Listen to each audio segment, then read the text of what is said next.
in here. Oh. Yo, Big Hat. Yeah, I think we're live, man. Oh, well, good evening, y'all, and welcome to the 2024 SimRacingHub Championship on the RFactor platform, live on GTCQ TV. Leading the championship tonight, Argenis Riera at 321 points over Josh Mills with a mere 307 points. So 14 points separating first position and second. In third position, Mr. Janos Srevi in the no man's land with 197 points. In fourth position in the championship, live right now, is with 124 points, is Mr. Glenn Cooper. And in fifth position, wrapping up the top five, of course, is Mr. Otto O-double-T-O Acosta with 120 points. Hello. And there you go.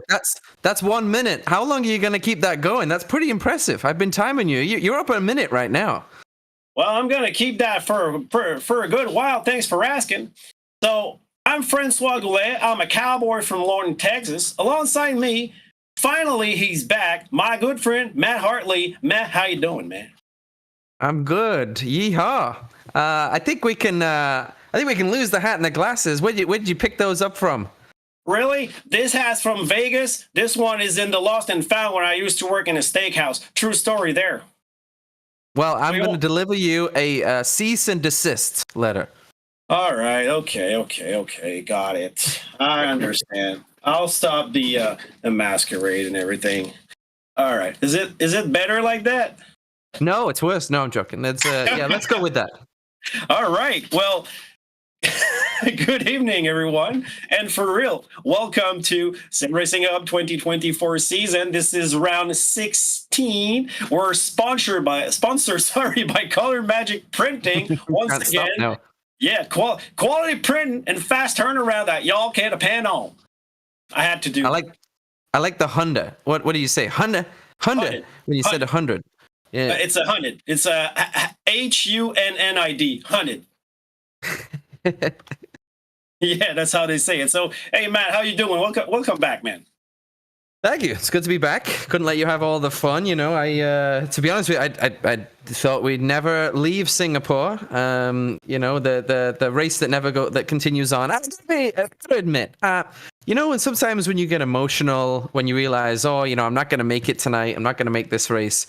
Well, you know, I didn't have too many of those feelings with Singapore. I like Singapore as a circuit for about three laps. Then the other 58 laps, what's the point? So hopefully you had a little bit of action. It looked like you had some action at least, which is good. Yeah. But at the end of the day, the same guy came out on top. Yeah. Yes, indeed, he did, and now he's on top of the championship. So we have 3 races to go. Now we are at a track that I think everybody likes. Austin, pretty recent track in the calendar, a track that has every kind of corners. So the championship is going well. We got a nice fight at the top, but I mean, Josh Mills tonight really has to deliver something in order to be able to reach Argenis Riera, or if something happens to Riera, touching wood here, that's not what we want to happen, but he has had some mishaps, disconnections and everything. We never know what's going to happen. So something has to happen in order for Josh Mills to be able to catch Riera. Yeah, and am I right? Is it a home Grand Prix for Mr. Mills? It is. He's American. He's American, as a matter of fact. So yeah, I don't know if he's from Texas though. Maybe we can ask him where he's really from. Or I know no specifics will tell us on the live, because we're going to look on the live soon for the conversations. Speaking of tonight's Grand Prix, we have some drivers that are not here tonight for many reasons. Some of them were on the yes or no protocol. We didn't know exactly if they would be here. So first of all, Jean-Pierre Lalancette is here. That's what we're seeing on our lists, but he has COVID. So what do you think this is going to bring to the table during the race? Well, I mean, I'm really interested about his pit stop, because guys are going to have to stay 6 feet apart. from the car, and it's going to be a little bit difficult for him to get the tires changed. But no, all the best. We wish all the best. I mean, who knows these days whether it's COVID or whether it is something else? Of course, luckily we're past the days of having to kind of put a red X on our door if something like that is. So hopefully he'll have a good race. Actually, bringing me back to some of my best races have been when I have felt absolutely awful. So sometimes when you get in the car and you kind of get going and get distracted, the way things kind of line up, he might have a barnstormer of a race tonight. Well, your best race, as I can see from what I learned, didn't happen here because in 2016 you qualified 16 and you did not start. Yeah. More on that later. It doesn't count. It doesn't count as a bad race if you don't start the race. Yeah, well, yeah, but more on that later because we want to know why you didn't start since you qualified. The other thing is in 2019 you qualified 9 and you did not finish. Yeah, it's okay. It's okay. I told Janos. I said no need to bring these stats up. Maybe Brazil in a couple races. I've had some good ones around there, so maybe we'll bring those up. But enough about me. I think let's go with some drivers that might finish the race here and cross the finish line. There's no Brickyard here. Yeah. No Ricciard. No Brickyard. That's the thing. Oh, Ricciard. Okay, I heard Ricciard. Yeah. Well, in the real life, Ricciardo won't be here. But one driver that is not here tonight is Otto Acosta. And this is huge because Otto Acosta is actually, I think, 4th in the championship. No, 5th in the championship. And following him just 10 points behind with 110 is Zeke Montero. So I think Acosta will be jumped by Montero on this race. And we all know that McLaren and Mercedes have been in a pretty hefty fight since the start of the season. Now with the lineup that they have on Mercedes, it's kind of hard on McLaren drivers. Acosta not being here for, I think he has midterm exams, something like that. He's replaced by Adam Freitas. So for the Constructor Championship, tell us about Freitas. What can this driver bring to the table? Since we know that Acosta won't get any points, what does that do for the team? I mean, definitely going to have to replace, but Adam can get points. There's no doubt about that. He's usually perennially in the points, and the thing that amazes me is he can do it on a reserve driver kind of lifestyle. It's like the casual part-time lifestyle. He's on the boat drinking pina coladas half the time, and the other half the time he's getting some points. So expect the McLaren team to still have a decent showing. I'm looking for the 88 car is here, which is Cooper. So that's really good. So it'll be a real question to see whether Adam can push that 44 car up onto the top of the podium. Also, let's talk about the number 3 car. Wow, he's really going to have a good race today. I think he's got a good chance. He's good around this track. Of course, we're talking about Richard Walcott. If you didn't know that he is driving the number 3 car. Of course I knew. I know all the numbers, even the real numbers, the fake numbers, and we'll try to keep up with the positions because since we're in America and our producer Jazz didn't want us to do that, but Matt actually had a great idea about naming the cars by their number, like in NASCAR. Oh, yeah. So that's what's going to happen tonight. So if we talk about a car number and it's not what's on TV, that's not our fault. It's our producer who does not know the car numbers. But before we wrap up on this, Elise Tate is out also for tonight. I don't have the reason for that. This is unfortunate because Tate has had a good season, but he had a lot of unlucky events. And Señor del Fuego, Juan del Castillo, is written out too. So this is, I think, confirmed. Maybe sometime, maybe one will show up because sometimes you can say that you're out and suddenly you show up. We never know. Things can change. So that said, we're watching car number 44 on track. That's what I'm watching right now. But what about the track, Matt? Austin, the only thing I can say about Austin, my favorite part is lap 1, turn 1. Yeah, it's definitely going to create some excitement. Obviously, I think it's completely blind.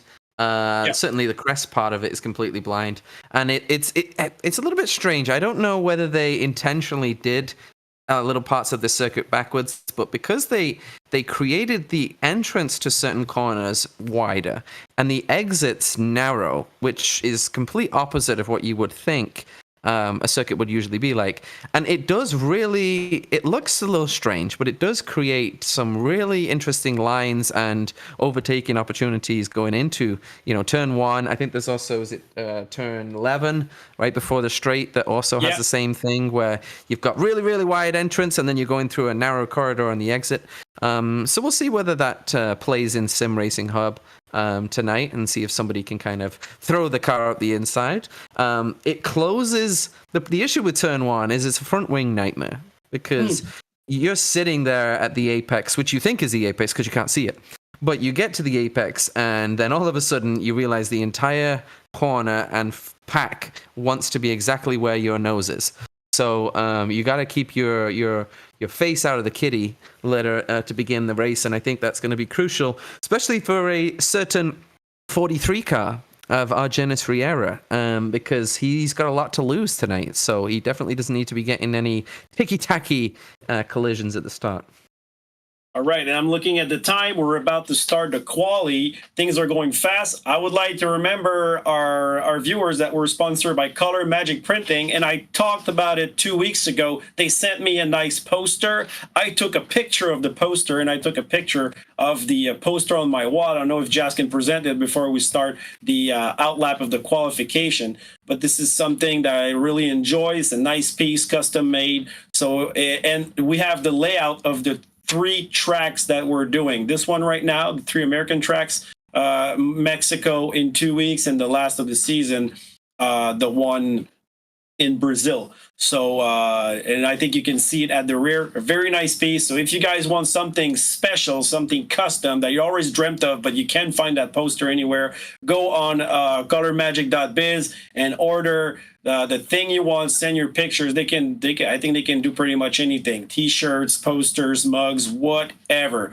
So thank you again for that sponsorship. I'm really liking it. It's right next to my racing rig now, so it has a place of choice in my race room. And nice. Thank you very much, Sean Higgins and Color Magic Printing, for that particular piece.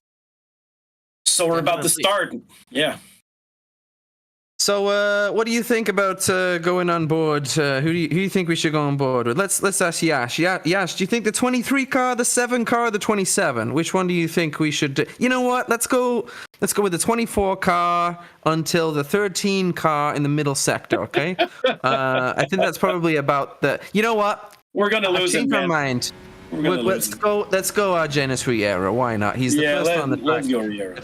First in the championship, so P2 on our board right now, but we don't expect him to be P2 for very long. No, he's usually our benchmark. So yeah, and the bench is usually in a different park to everybody else. So I think what we're hoping for here is to show the kids, all the children that are up late watching, how to drive the Circuit of the Americas in the fastest fashion. So let's get ready on board in that shiny, kind of British racing green Aston Martin car, I think, right? Yeah, exactly. Color for it. I like it. That's how I would have my Aston Martin, green like that. You don't have an Aston, huh? Not yet. I have fake Astons in my Gran Turismo garage, and I have one Aston Martin in my PUBG PlayerUnknown's Battleground garage too. So I'm doing whatever game, Battle Royale in an Aston Martin, as we see Riera coming to turn 1. And you can see it's completely blind. He actually misses the apex, but it doesn't really fully matter. But you can see it gets a little squirmy on the exit. Now these turns are going to come fast. We got turn 2, turn 3, into turn 4. You're going to pull 4 Gs coming through this section at least. And you can see right here, he's on the throttle, he's off the throttle, a little dab of the brakes, maybe 10% dab of the brakes. Now he's going to coast through this part of the circuit, right down through, heading towards the turn 10 kink, easy flat. And we get ready for the most important turn on the track, which is the 11 hairpin. This you do want to hit the apex for, because now you have a 1.2 kilometer straight, I believe, all the way down. We're now into 8th gear, no problem whatsoever. DRS wide open.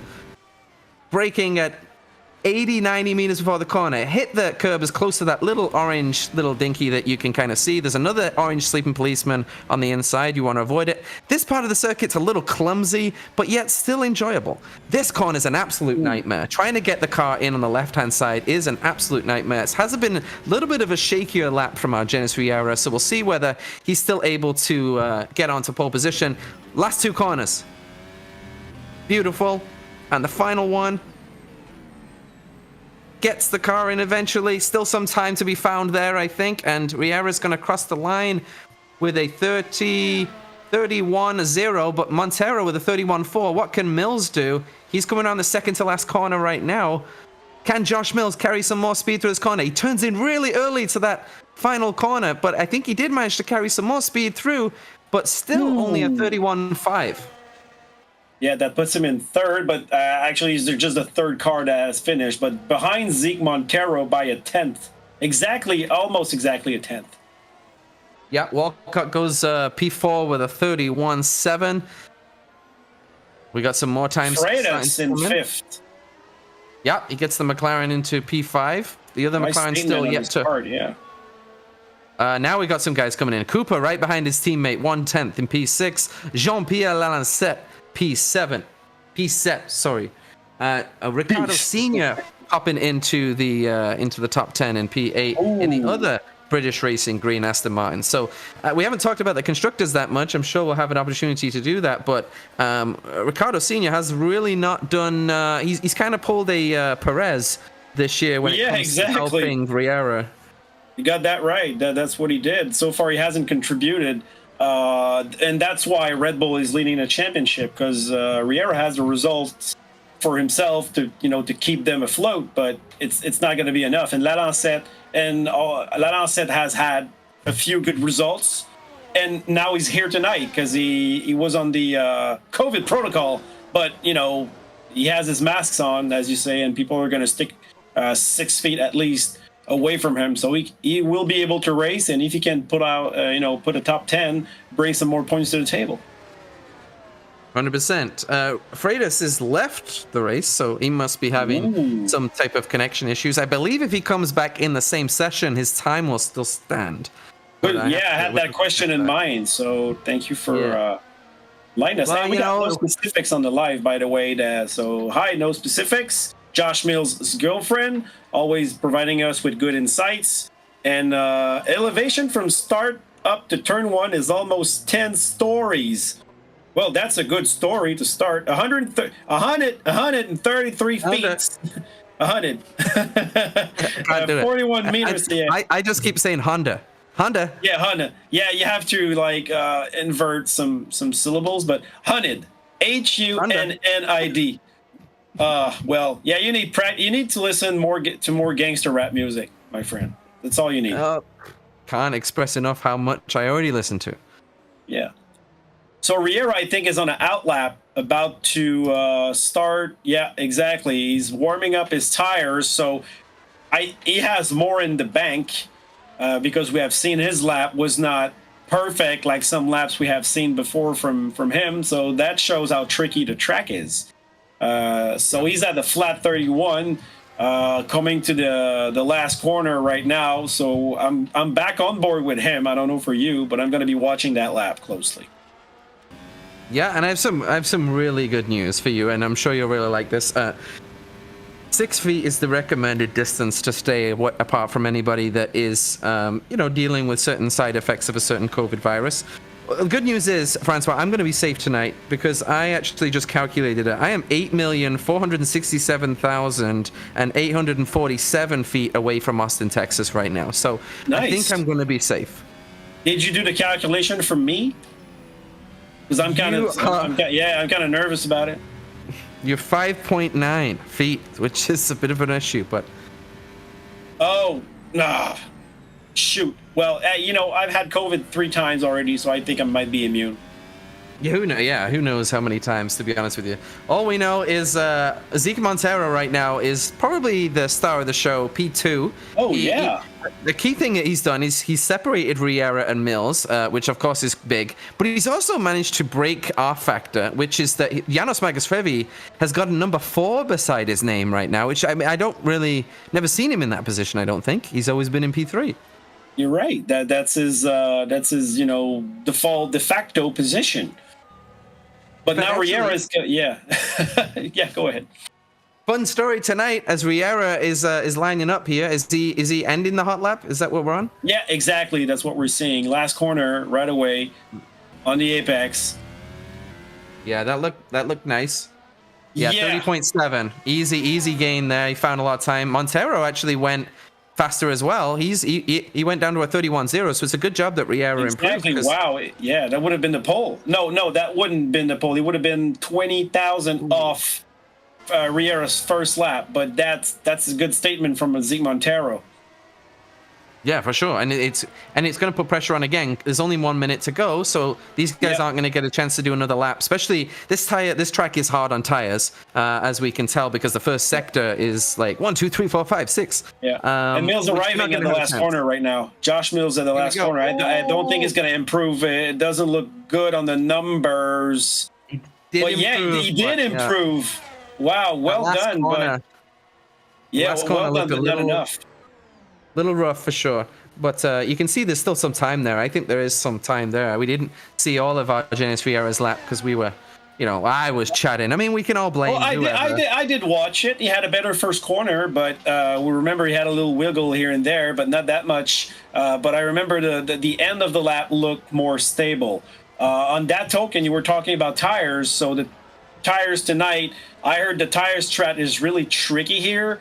I also heard from the drivers that the C3, well, the spec is C2, C3, C4, so we're right in the middle of the tire compound spec, and the medium tire would be the tire of choice here tonight. So I don't know what's going to happen. Maybe Josh Mills will go for a soft tire strat in order to get a better start and maybe snatch the position from Riera and try to create havoc. I mean, he has to do something to bring some points to the table. I'm gonna go. We're gonna go on board here with the was it the 21 car? I think it is of Janos Magashrevi flying through the first sector, through a few of the bollards. It's looked beautiful so far. He's on a hot lap. Then he get back into P3. He's really in the groove. This is a guy, by the way, that was in Austin last night. Oh, where is he now? Yeah. He was in Austin because he obviously lives in Florida, and with the hurricane he decided to exit that area. So we're glad that he's able. He brought his computer with him and his rig too. Yeah. Well, he flew back home actually this morning, and so hopefully everything is good for him. But better than the turn 8 anyway, because that was a horrific turn. He's got some traffic to deal with right now with Captain John Cook.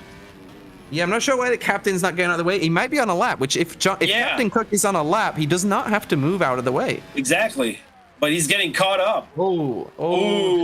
That might be the dirty air there. Could be either way. Yeah, he aborted. He knows it.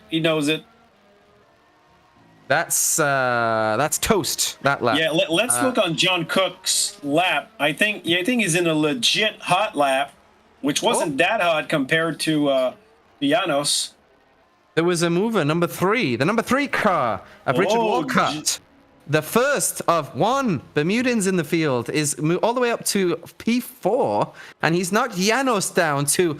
Guys, take a breather. Take a breather for a minute. Janos Magashrevi is in P5. That is outrageous. Well, that's actually really good. Yeah, we know that Janos can't be caught in the... Well, he won't be caught in the championship standings.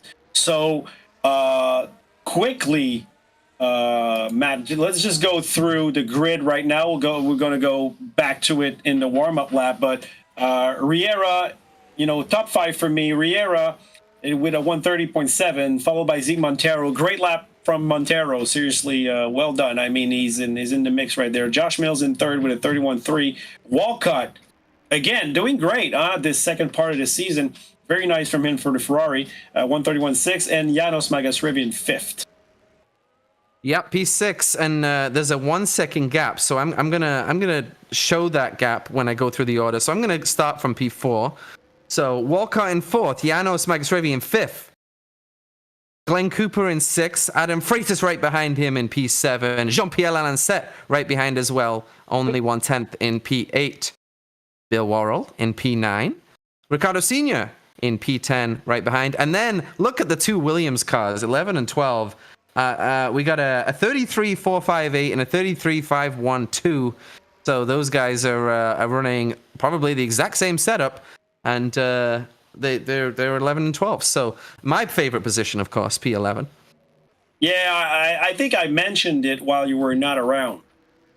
I don't know if you might have watched the race and you heard your name here and there, but that's what happened. But and then you got Cliff Van Leeuward, John Cook in 14th, Jeff Oppenheim 15th, Stefan Brotherson is teammate in 16, Tony Metzales in 17, and Thomas Shepard 18. So we're missing two drivers on the grid that are not replaced tonight, which are Juan del Castillo, Señor del Fuego, and Elise Tate.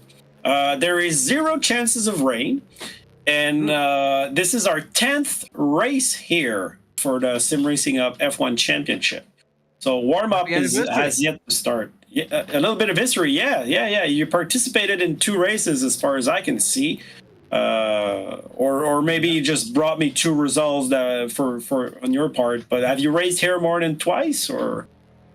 Well, I mean, I don't know if we ever actually raced here. We've we've ran some laps around this circuit, but it's funny because you see our Genesis Riera.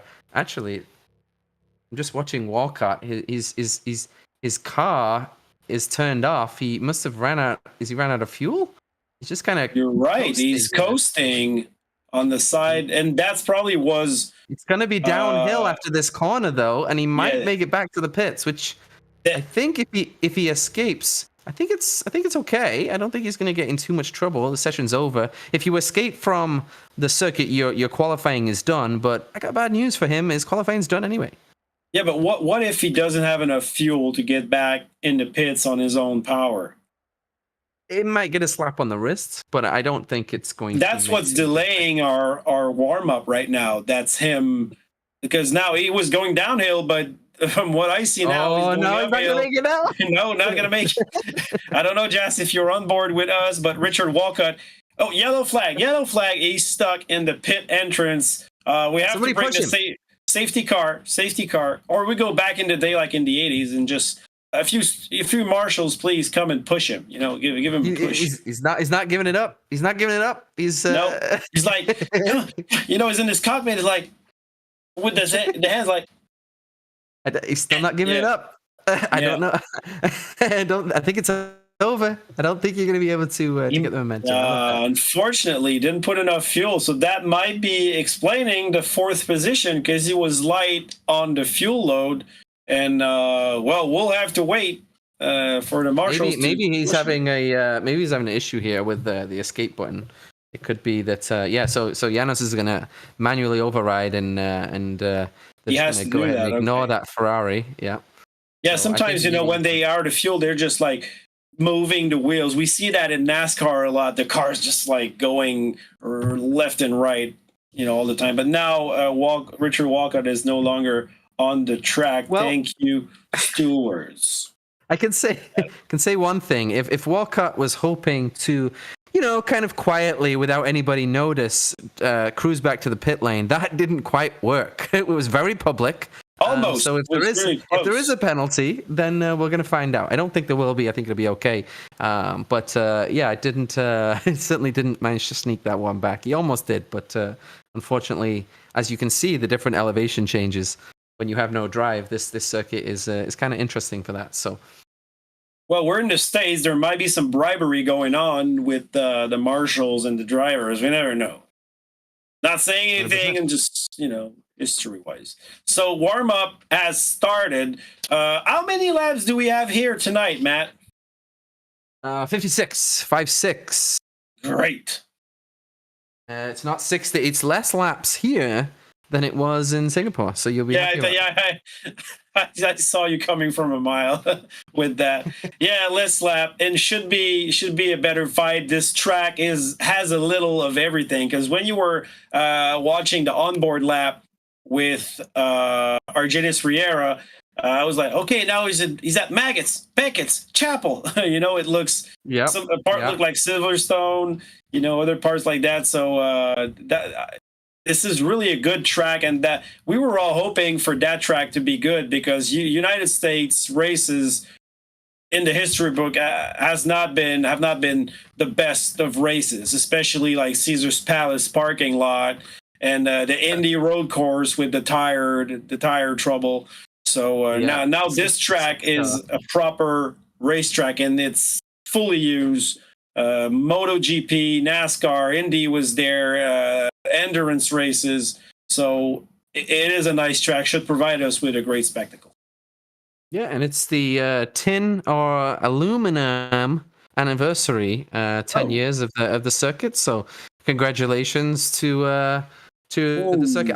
Honestly, you may say that's not a big deal, but for a Formula One circuit to be specifically designed to be on the calendar and, like you said, to last without any type of issues with our old friend Bernie Ecclestone or anybody else like that deciding that, it's been 3 years, now we're going to can it. Say that to India. India lasted, I think, 10 minutes on the calendar. Yeah. What about Korea? Have you heard about? Have you heard about Korea? No. That's not. Oh well, when we are out of this race one time, we have to exchange for our viewers. There's a lot of videos about the Korean GP. How much of a S show it was. The track almost not ready in time.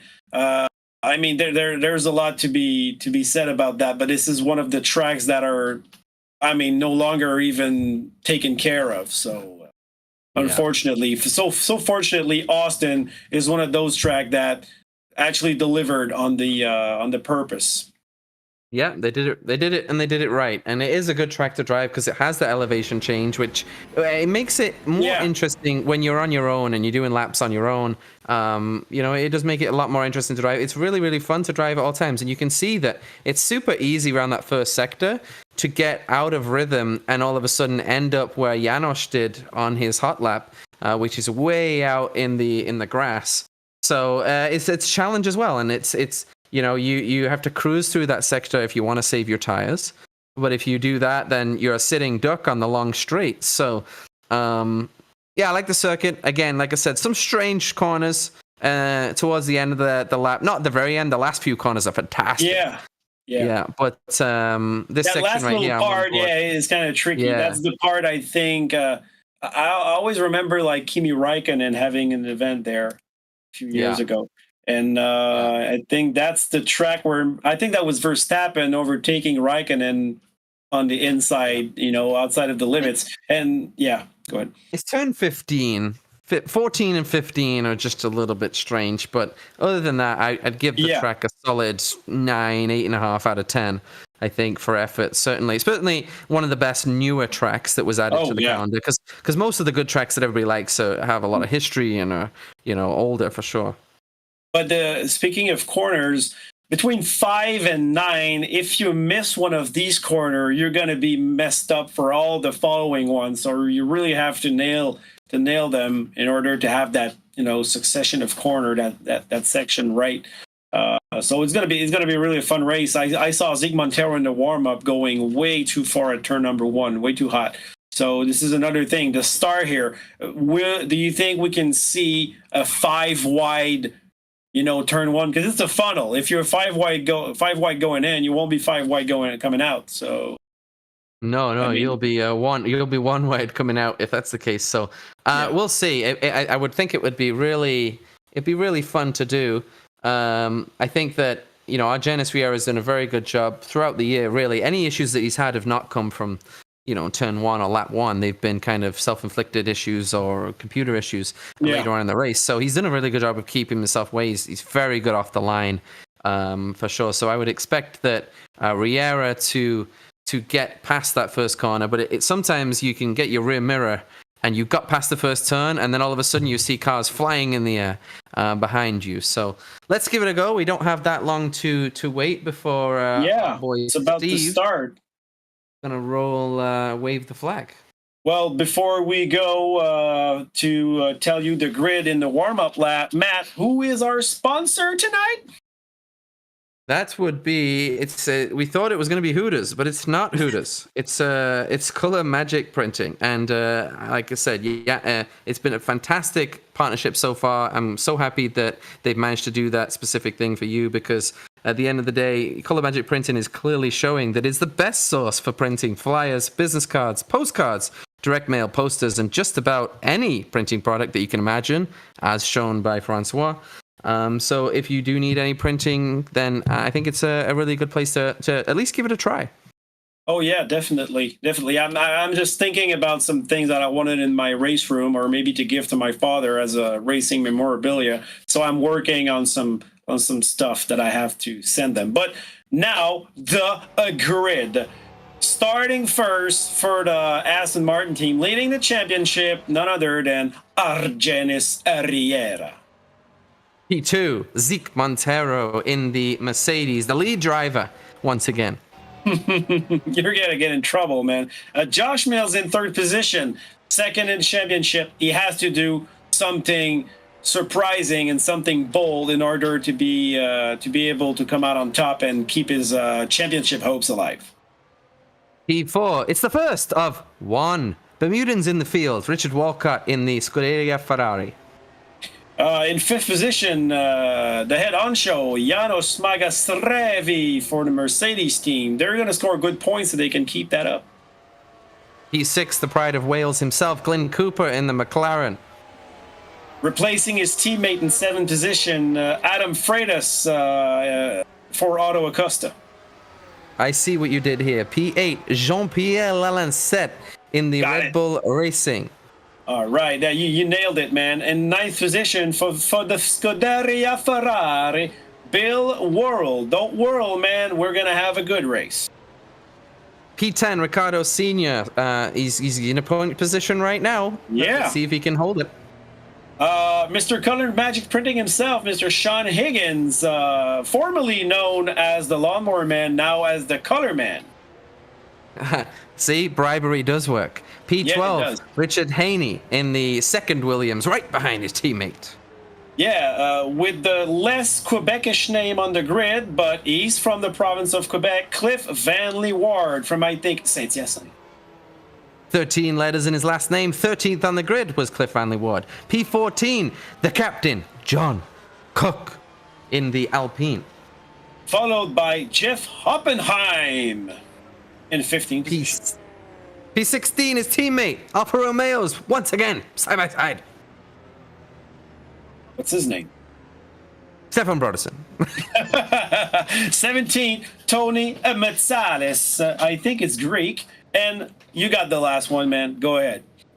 P18 in the Haas. Thomas Shepard, rounding out the field in the MoneyGram car. Pass at the back of the grid. We'll see whether he can manage to avoid all of the 17 other cars going into turn one. Okay, so I'm going trackside. Lights are on. And lights out. Very quickly, the race is on, and Montero already on the inside of Riera, so he will have the preferred position at the corner. But Riera braking late. Keeping the position. Got a great start. He spun around. Oh, Montero! Oh, no, that's Marcus Revy. You're right. He spun it. He got a great start, and then somebody, I'm assuming it's going to be Walcott in the Ferrari, that spun him around, because all of a sudden he was spinning out of control.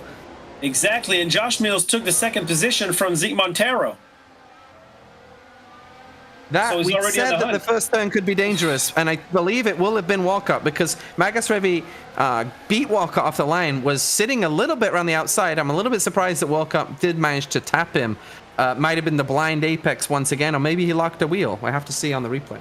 In the meantime, Montero already on the attack behind Josh Mills. Was right behind him at the exit of corner number 11. Doesn't have the DRS right now, but he's still got a slipstream, but not quite enough to catch Mills. The big mover, Jean-Pierre Lalancette, P4, up 4 positions. Wow.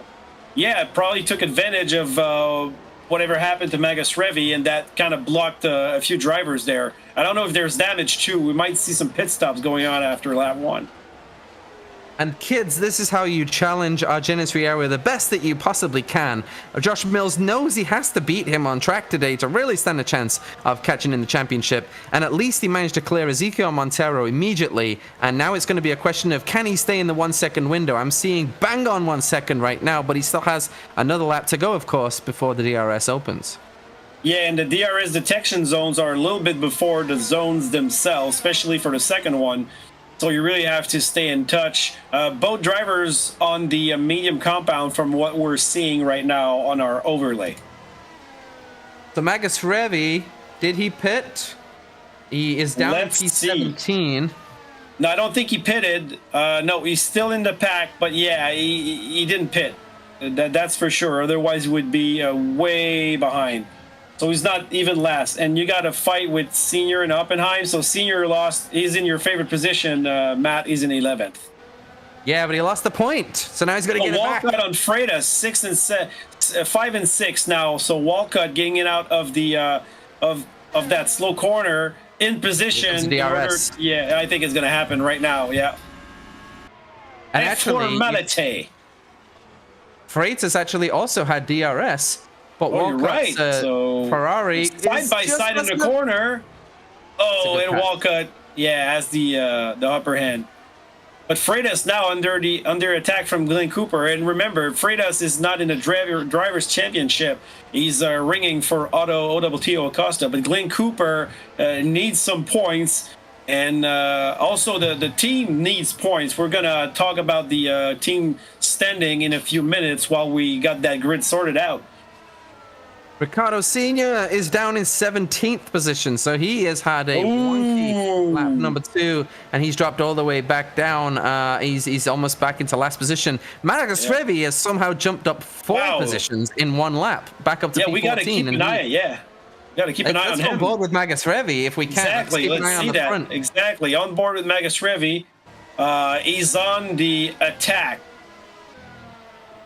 There's a big train in front of him. Look at that. Yeah, exactly. He got 1, 2, 3 positions to be gained in a short amount of time. I wouldn't be surprised that he gets these 3 positions within the 2 following laps. That's my prediction. We're gonna have to jump back to the front. Zeke Montero is right behind Josh Mills. Oh, but he took too tight of a line. And scampering away down the straight goes Josh Mills. So we can go back to Magus Revi after that mistake. Yeah, that's what we like. Too much spectacle to choose. He thought about it. Magus Revi thought about it on the inside of Brotherson at turn 11, but wisely retracted himself. John Higgins is flying up the field. He's side by side with Cooper. Higgins and Cooper still side by side. Yeah. Oh wow, this is great racing in that slow last section, but Glenn Cooper got the preferred line, but Higgins not budging. He's still on the outside, side by side. Oh, they touch, and Higgins is on the outside, and Bill Worrell now sniffing the gearbox of Glenn Cooper. So this was going so well, and when Higgins touched Cooper, he kind of bounced on the right side. So I don't know if he has damage or anything. And now look at that train with Walcott and I think, is it Cooper or Freitas? I saw Freitas' car smoking a little bit, so he might be overheating. Yeah, potentially he's got the wrong radiator on there, so we'll have to keep an eye on that. They're all catching Jean-Pierre Lalancette. Montero is actually catching Josh Mills, so at this point in the race, Montero's the second fastest driver on the track. He had a brilliant last section right there, and now he's going to see. Let's see if he can do a better line through this this tight turn 11. This is much better if he can get on the power. He will get it. He will get it. With the DRS, I wouldn't be surprised. You saw him go a little bit on the left, well, right side of our screen, but left for him in order, I think, to refresh the radiator. That's what you're saying? Because he's lifting and coasting. Montero was intentionally lifting on the straight. Which is clever.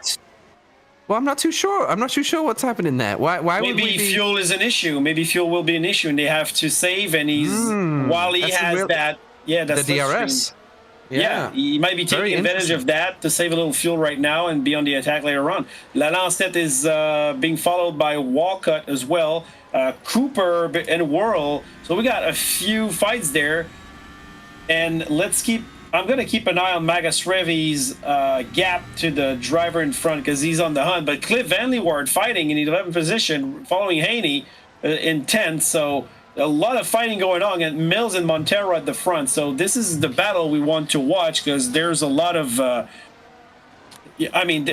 there's high stakes involved in that battle. Let's put it that way. Yeah, I think Cliff's going to be a little bit too far away to make a lunge into turn 1. He's going to go right around the outside, but he's going to end up on the dirty part of the track. So he's going to have to be careful putting the power down because you can spin the wheels. So he will go another lap with Richard Haney, both Williams in the points. Actually, well, one of them in the point, one of them in the points. Yeah, in the points. But it's going quite well so far for the Williams team. Well, Lancette under attack by Walcott, not quite. Turn 11 for 4th position. Now Walcott in Lancette's gearbox. He's too close for not using it. And Mills and Montero at the end of that straight, keeping their respective positions. So Walcott and Lancette. He didn't lift this time. He didn't save as much fuel this time. So whatever it was that he needed to do, it seems to have already feel like it's been done. Perhaps, yeah. And Walcott got 4th position out of Lancette's. So Walcott's back up to P4, but unfortunately, Magus Revy, the gentleman who we love tapped at turn 1, is stuck in P13. Now, we can talk about Janos really quick, because Janos has something to fight for right here. Because if he finishes in P8 today, he is guaranteed 3rd position in the championship, ladies and gentlemen, which is no mean feat for sure in this league. So he can actually wrap that up today with just a P8 finish, regardless of course, anybody else. And we all know that, realistically speaking, it's impossible for Magus Revy not to finish 3rd. But yeah, almost. Yeah, I mean, it would mathematically possible, but in real life, I don't think it's going to happen. We love these mathematics, but does not come into play. I mean, mayhem would have to happen to him, and a lot of good luck and good fortune for his pursuing adversary. Cliff, P11. Yeah, Cliff Van Leeuwen, yeah. Cliff Van Leeuwen right for 11. Oh, He's Richie. right behind his gearbox. He's pushing it. Yeah, Ricky Haney smelling the shark behind him, trying to attack. And they're almost side by side right now. What happened to Haney? Are they on the same compound? Is Haney on the hards? Is he going to go for it here? This is going to be really interesting. He's chomping at the bit here. Yeah, look at that. Will Haney go defensive? No, he will not. Oh, Cliff thought he might. Yeah, he's on the hard compound for Richard Haney, so that explains the difference in pace. And look at that. There's a train now. You got Haney, Van Leeuwen, Cook. I think maybe Cliff wanted to have that DRS advantage at the detection zone. Here comes Cliff, and Captain Cook is right waiting if these two slip up on each other. And look who's here. Janos Magus Revy just trying to take advantage of that mayhem. And he will. Oh, Believe me, he will. Looking up the inside. Can Captain Cook make a pass? He's then got Magus Revy behind him. This is Magus Revy growing impatient. Yeah, this is great racing. For 10th position, we got a little train of 1, 2, 3, 4 cars. Won that last point. And for Magus Revy, it's not just having that last point. It's just like the natural route in order to get back in the standings. He wants more than that. He wants to come back in the top 5. Oh, he got onto the curb under the brakes of the last turn, and he went completely sideways. So he's lost a lot of time from the Captain Cook. So True that. I guess he's not 100% happy with that car right now. There's no doubt about it. So this is John Cook's chance to try and overtake the guy in front to protect him from the guy that's coming from behind. Yeah, that's going to delay Magus Revy's comeback, although these 3 cars will probably slow each other's down, which will serve Magus Revy pretty well. I mean, he has 3 cars to pass. That didn't mean that even if it was faster and they were slowing themselves down, overtaking safely was not done exactly. And now Cook is back behind Richard Haney, and I think Haney might have the DRS as well. Cook 2 and Magus Revy. The only sitting duck would be Cliff Van Leeuwen in the front. But I'm not sure about Haney with the DRS. Yeah, he didn't have it open, so he was more than 1 second. No, that was close between Cook and Haney. It was a big lockup from Cliff too. Like he launched those brakes, and I think he locked up from Dallas all the way to Austin. So we'll see whether he has managed to flat spot that tire or not. Yeah, Haney. So Haney's on the hards. We haven't talked about the tires. We probably should just take a quick look here. So we've got mediums for Riera, mediums for Mills and Montero, mediums for Walcott, mediums for Jean-Pierre Lansat, mediums for the two McLarens, mediums for Bill Worrell, and mediums for Sean Higgins and Cliff. So the top 10 all on the medium tire, which we said is the best. Then just P11. My favorite position on my least favorite tire is Richard Haney in the hard tires, but he's doing okay if he can stay up with this train. He's getting that set away, that hard option away from the equation while staying in that field. Because having Cook and Magasrevi behind him on the medium compound, when the tables will be turned, Haney will have the preferred compound, which is the medium, according to everybody, and we can see it on raw pace right now. And he's the only one. He is the lone wolf. Exactly. On his own. So look at that, Magasrevi on the inside of Captain John Cook, not even bothered. But no, he goes too wide on the outside of turn 11, and now he's back behind. Higgins and Worrell too, so Higgins in front of Worrell. There's a lot of fighting going on track. Fortunately, can't watch them all. We're still watching Janos Magasrevi keeping the position on Cook, now following Richard Haney. Should be able to do it because of the hard compound that Haney has right now. So Riera pulled out a 2-second gap, and then it's kind of stabilized after that. There's a big gap opening up between P3 and P4 of Montero and Walcott. Obviously, with the collisions and the fighting that's been going on right there has caused that. Higgins and Worrell for 8 and 9 while they're talking.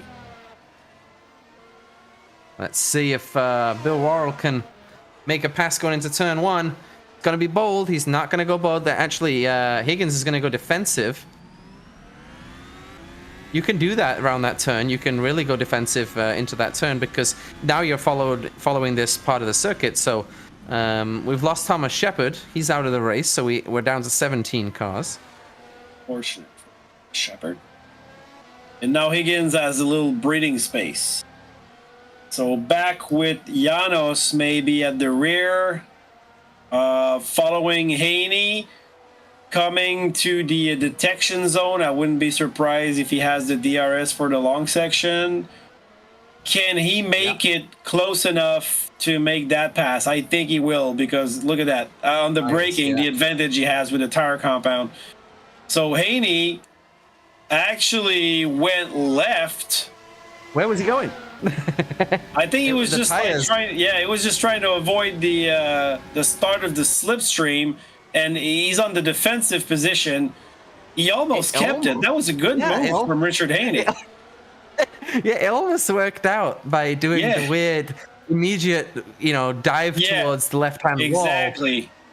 Forced Janos' hand to go around the outside, but I think at the end of the day, Haney's not racing Janos today, so he kind of let him go. Well, that was an experience move, air quotes here, because definitely that worked out. That almost worked out perfectly. But he had the DRS open and the tower compound difference, but so that's where he got the advantage. But now Magasrevi 11 will have to catch Cliff Van Leeuwaard. He's more than 1 second away, and I'm watching Mills and Montero 1.3 to 1.5 difference. So maybe undercuts. That would be an option, I think. Well, it definitely is very powerful around the circuit because, like we said, that the tires make such a big difference on the lap time here. So, just through that first sector alone, you coming out of the pits, you can gain a lot of time. I think Haney's issue is going to be that he might actually want to do less laps on those hard tires than the other guys are doing on the medium tires because he's losing a lot of time. He's not going to be able to go super, super long on those hard tires because he's going to be out of the race. He's going to be racing the Formula 2 race if that's the case. So I think he's going to have to, at some point, get rid of those rocks and put on the... Okay. Here we go. So Janos is close now. He's within almost half a sec. Sean Higgins and Worrell, I think, were just fighting. Oh, you got that right. Oh, wow. Freitas had troubles, and he got caught by Bill Worrell and Sean Higgins. So we got a three-way fight here. Yep. I thought it was backmarker, but it's definitely not. It's Bill Worrell attacking Sean Higgins, attacking Adam Freitas.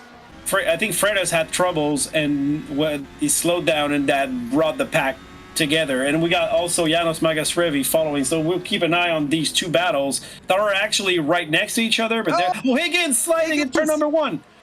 Oof. Okay, caught it back. So what's happening on the restart? I think he has.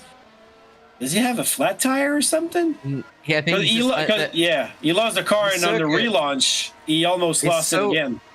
It's so hard on tires that the rear tires are the ones that go first, and then you're kind of ice skating. Incredible. Especially if you get off of the racing line. We've seen that, in qualifying you can do some different lines around the circuit, but in the race, if you get off the rubbered line around here, you really, really, really are starting to be in the doldrums.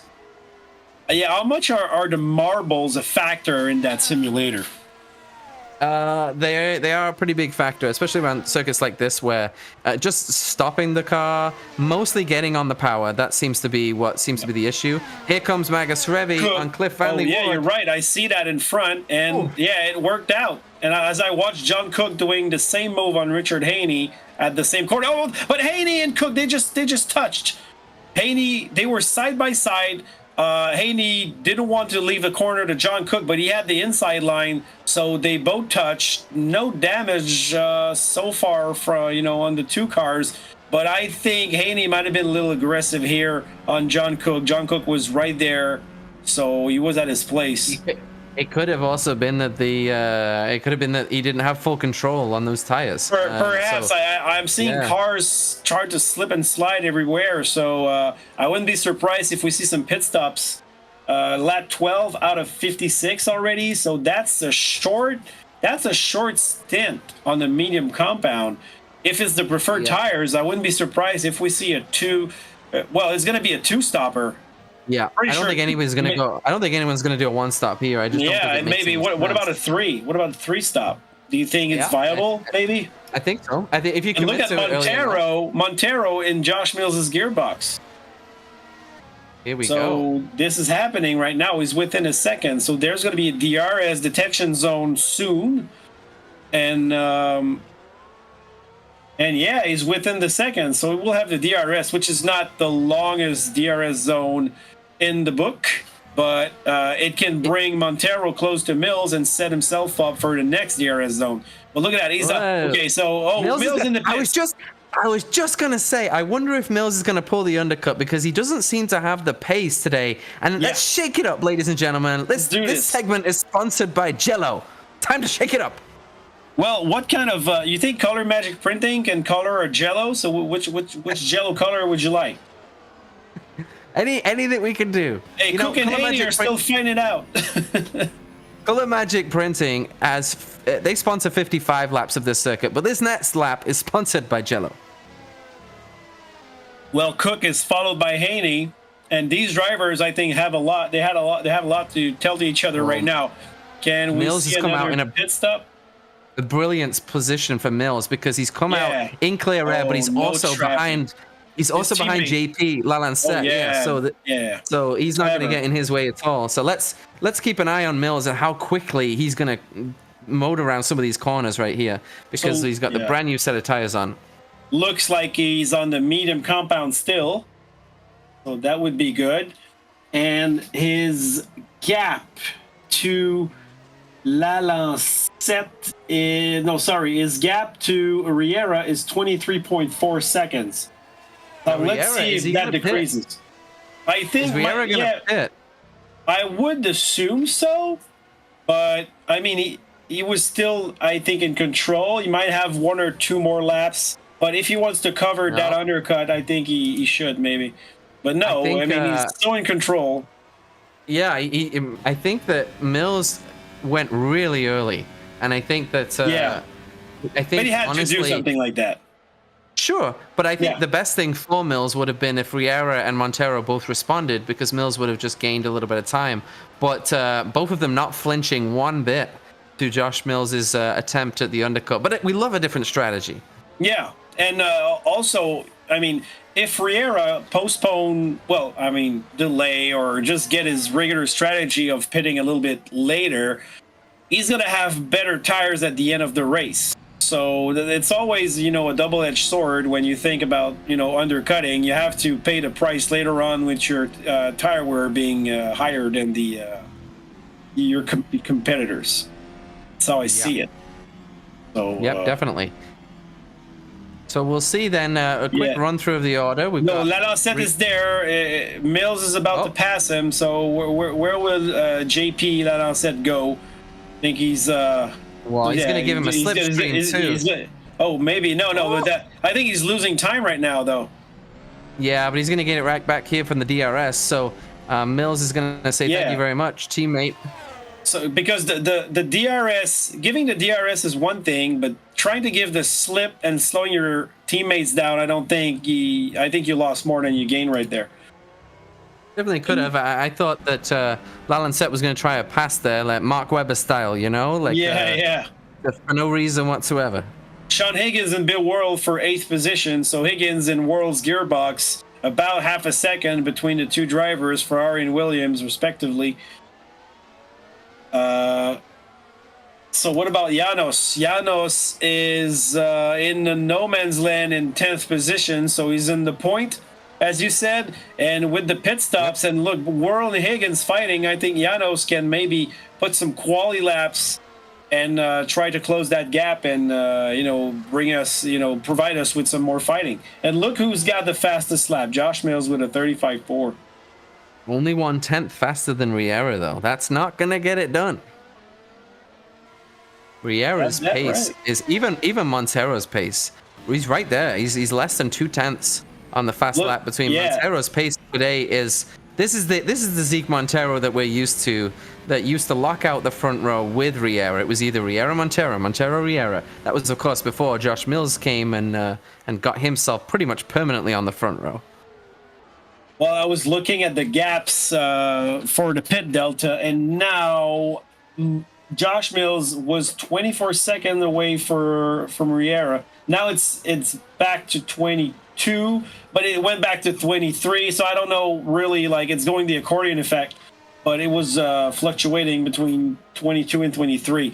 So if he gained maybe 1.5 or 2 seconds, that's not even enough to cover that advantage. Let's go P13. The captain, John Cook, is going to go another go at Richard Haney. Richard Haney's trying to do the old shake and bake a little bit on the straight. But here comes the captain, Cook, going into, is it P12? Will he go for a move up the inside? Not protecting or braking late, maybe? Richard Haney. Oh, wow. Cook really put the anchor there, and Rainey had to brake hard in order not to hit him in the gearbox. Beautiful pass from John Cook, because it was perfect in every way, and you knew that Haney wanted to fight it. You could feel it from here, but no chance with those tires. And I think those tires are going to come off sooner or later. I was surprised that Haney didn't fight much, because he's a tough customer, So now with the hard compound, Haney has to make them last a little more. What's Haney's fastest lap, though? 38.4. Yeah, that's the same as slow. Yeah, exactly. Down in P15. I think Haney would have been in real trouble in this race if he hadn't have got such a great start, which both Williams guys did. But you look at where Sean Higgins is compared to Haney. Higgins is P8. Haney's down in 13th. There's a 15-second gap between the two of them. There's almost a full pit stop already between the two teammates. So this hard tire strategy for Haney is just not working. I can't stand to watch it anymore, because every line that he's doing around the corner, you can feel the pain that he wants to hit a certain area of the track, and he just can't. And up front, Sean Higgins, Bill Worrell, and Luke who's coming, pointing his nose in the mix. Janos Magasrivi right behind him. So they lost a little bit of time, and as I expected, Janos did some quality laps. So now we got a three-way fight for 8th position. Janos just providing us with a great show for his comeback. And that's actually a blessing that he spun on turn 1, Matt, because we have a show For us. in our hands for us, yeah. So And none of these drivers. Oh, look at Whirl almost hit Sean Higgins. Wow. That was really close, and no, they're going to fight. This is going to be a turn 1 pass. Turn 1 pass right here. Coming, ladies and gentlemen. No, wow. Oh, I thought it would actually happen. Ooh. Boo. Look, Magus Trevi lurking in the shadows, following Bill Whirl, and it's going to happen. I think he's going to get close at Maggots, Beckett's, and Chapel, because these corner have no names, so we can name him anything we want. But that said, look at that. Everybody but Higgins will have the DRS in that long section. I have a brilliant idea. We just name each one by different states. So if we go on board right here with Higgins, we're going to come into California. Yeah. We got to brake right before it almost hit the left-hand side right there, Golden Gate Bridge. Now we're coming out down the long, Route 66 straight. Exactly, and they're going to come to the main corner. So you got the Kennebunkport left-hander. Oh, Sean Higgins protecting the position for Bill Whirl, and Bill Whirl trying on the outside. No, not quite. And look, Magus Revi. Okay, didn't take advantage of that, but he gained some. He gained some. And Walcott and Riera at the front. So Riera, I think, went in the pits. We missed that, and now he's behind Richard Walcott. So, is that it? Is that what happened? I believe so. Yeah, now he's right in front of Mills. So we have a new leader. We got it's temporary for Walcott, but he's in front of Riera on merit, and now Riera is going to lose a little bit of time, and look who's coming, Mr. Josh Mills. Higgins is in the pits. But here comes Mills. Yeah, and Riera, and this is really not helping Argenis Riera, as you said. Not at all. Not going to fight this here, and he'll give him a DRS. But I think Mills will get the DRS too, so he's closed within a second. I think so. Is it open? Yes, it is. And so Riera, Walcott not fighting. Ferrari's quick on the straight. Yeah, on the live, Reactin 6. Hey, what's up, Reactin? And Specific saying, I'm going to make a large platter of Jell-O for Josh this week. Yeah, true that. Love it. But that was 2 laps ago. Now we're back into Color Magic printing. I love that they have the Color Magic printing. Around the track, huh? Around the track, it's great. Pretty nice. Right. Hey, Magus Revi on Whirl. Ooh, almost done. So what happened with? I think what happened with the other driver? That was Sean Higgins. I think he actually went into pits. And Mills, he is getting out of Walcott's slipstream. I don't know where he's gotten really deep. He's still there. Oh no! Ooh, that's what happens if you get off the marbles. Close. Yeah. If you're on the marbles, that is exactly what happens. And now, all of that work that Josh Mills did with the undercut and pitting early and Freitas in the pits. Adam Freitas in the pits. So will he come out in front of Sean Higgins still? Where is Higgins? Let's go on board with P13. Oh no, he's going to be way in front. That's It's not going to be close. Yeah, it was not the same fight. Higgins was with Whirl and Magus Revi. So that's what we want to look for, the pit stop strategies here. But Whirl managed to create a little gap to Magus Revi, so he has a little bit of breathing space. And Mills and Walcott. Mills has yet to overtake Walcott, which is costing him a lot. Yep. I think Riera, Rich Haney, it's time. It's time to get off those tires. Okay, you did it 41 2 laps ago. Like it's got to be just misery. It's such a great circuit to drive on such a terrible set of tires. Exactly. I would actually maybe try mediums, and finish on a set of soft just for time's sakes. So I don't know whether anybody else will use those hards, and that's the thing. If they were really able to see this data, obviously his teammate will get the data. With Sean Higgins, and he's going to put the mediums on again. So he's decided, thank you, teammate, for that information. I'm not going to take those tires. Walcott not letting Mills, because Walcott is there on merit. So Ooh. look at that, side by side in that S section. Okay, Walcott let him not go. fighting, but Let him go. yeah, definitely. But But 4 seconds though. So now, all of a sudden, like I said, the race is fully under control again from Argenis Riera because he's got 3-second gap as Magasrevi just jumped. in the pits. Magasrevi's in the pits. Magasrevi in the He's pits. Yeah. So now we'll see Higgins. So whether Higgins is going to come out ahead of Magasrevi, he probably will do with the undercut. I think Walcott's tires is starting to become a little slippery. Yeah, Higgins got it ahead of Magasrevi. Magasrevi's going to come out behind. Such a terrible exit to the pit lane. True that. Oh, Freitas is behind Magasrevi. Freitas is behind Magasrevi. And we thought it would be... Yeah, but we thought Freitas would be in front. And he was on the soft tires, so he must have had some type of a incident on his outlap here. See, it's difficult to say. Yeah, that would make sense. Difficult to say. He did it 2 minutes 3 seconds. Walcott not in the pits. He's following Josh Mills still. Zeke Montero following Walcott. Freitas had a really bad lap. He lost 8 seconds compared to Josh Mills's lap. That ain't good. That ain't good at all. So some guys are still going out there with the mediums. They still, like Cliff Vanley Ward still hasn't pitted. Cooper is very quiet race for Glenn Cooper so far, and he's sitting in P6. Yeah, I haven't talked about Cooper a lot. Captain's still going around on the set of tires that he started with, I think, too. Is he coming in the pits now? Nope, he's not. He's been running a good ship today, actually. Looking at his times, pretty consistent. Up to P9, he's in the points. Oh, sharp.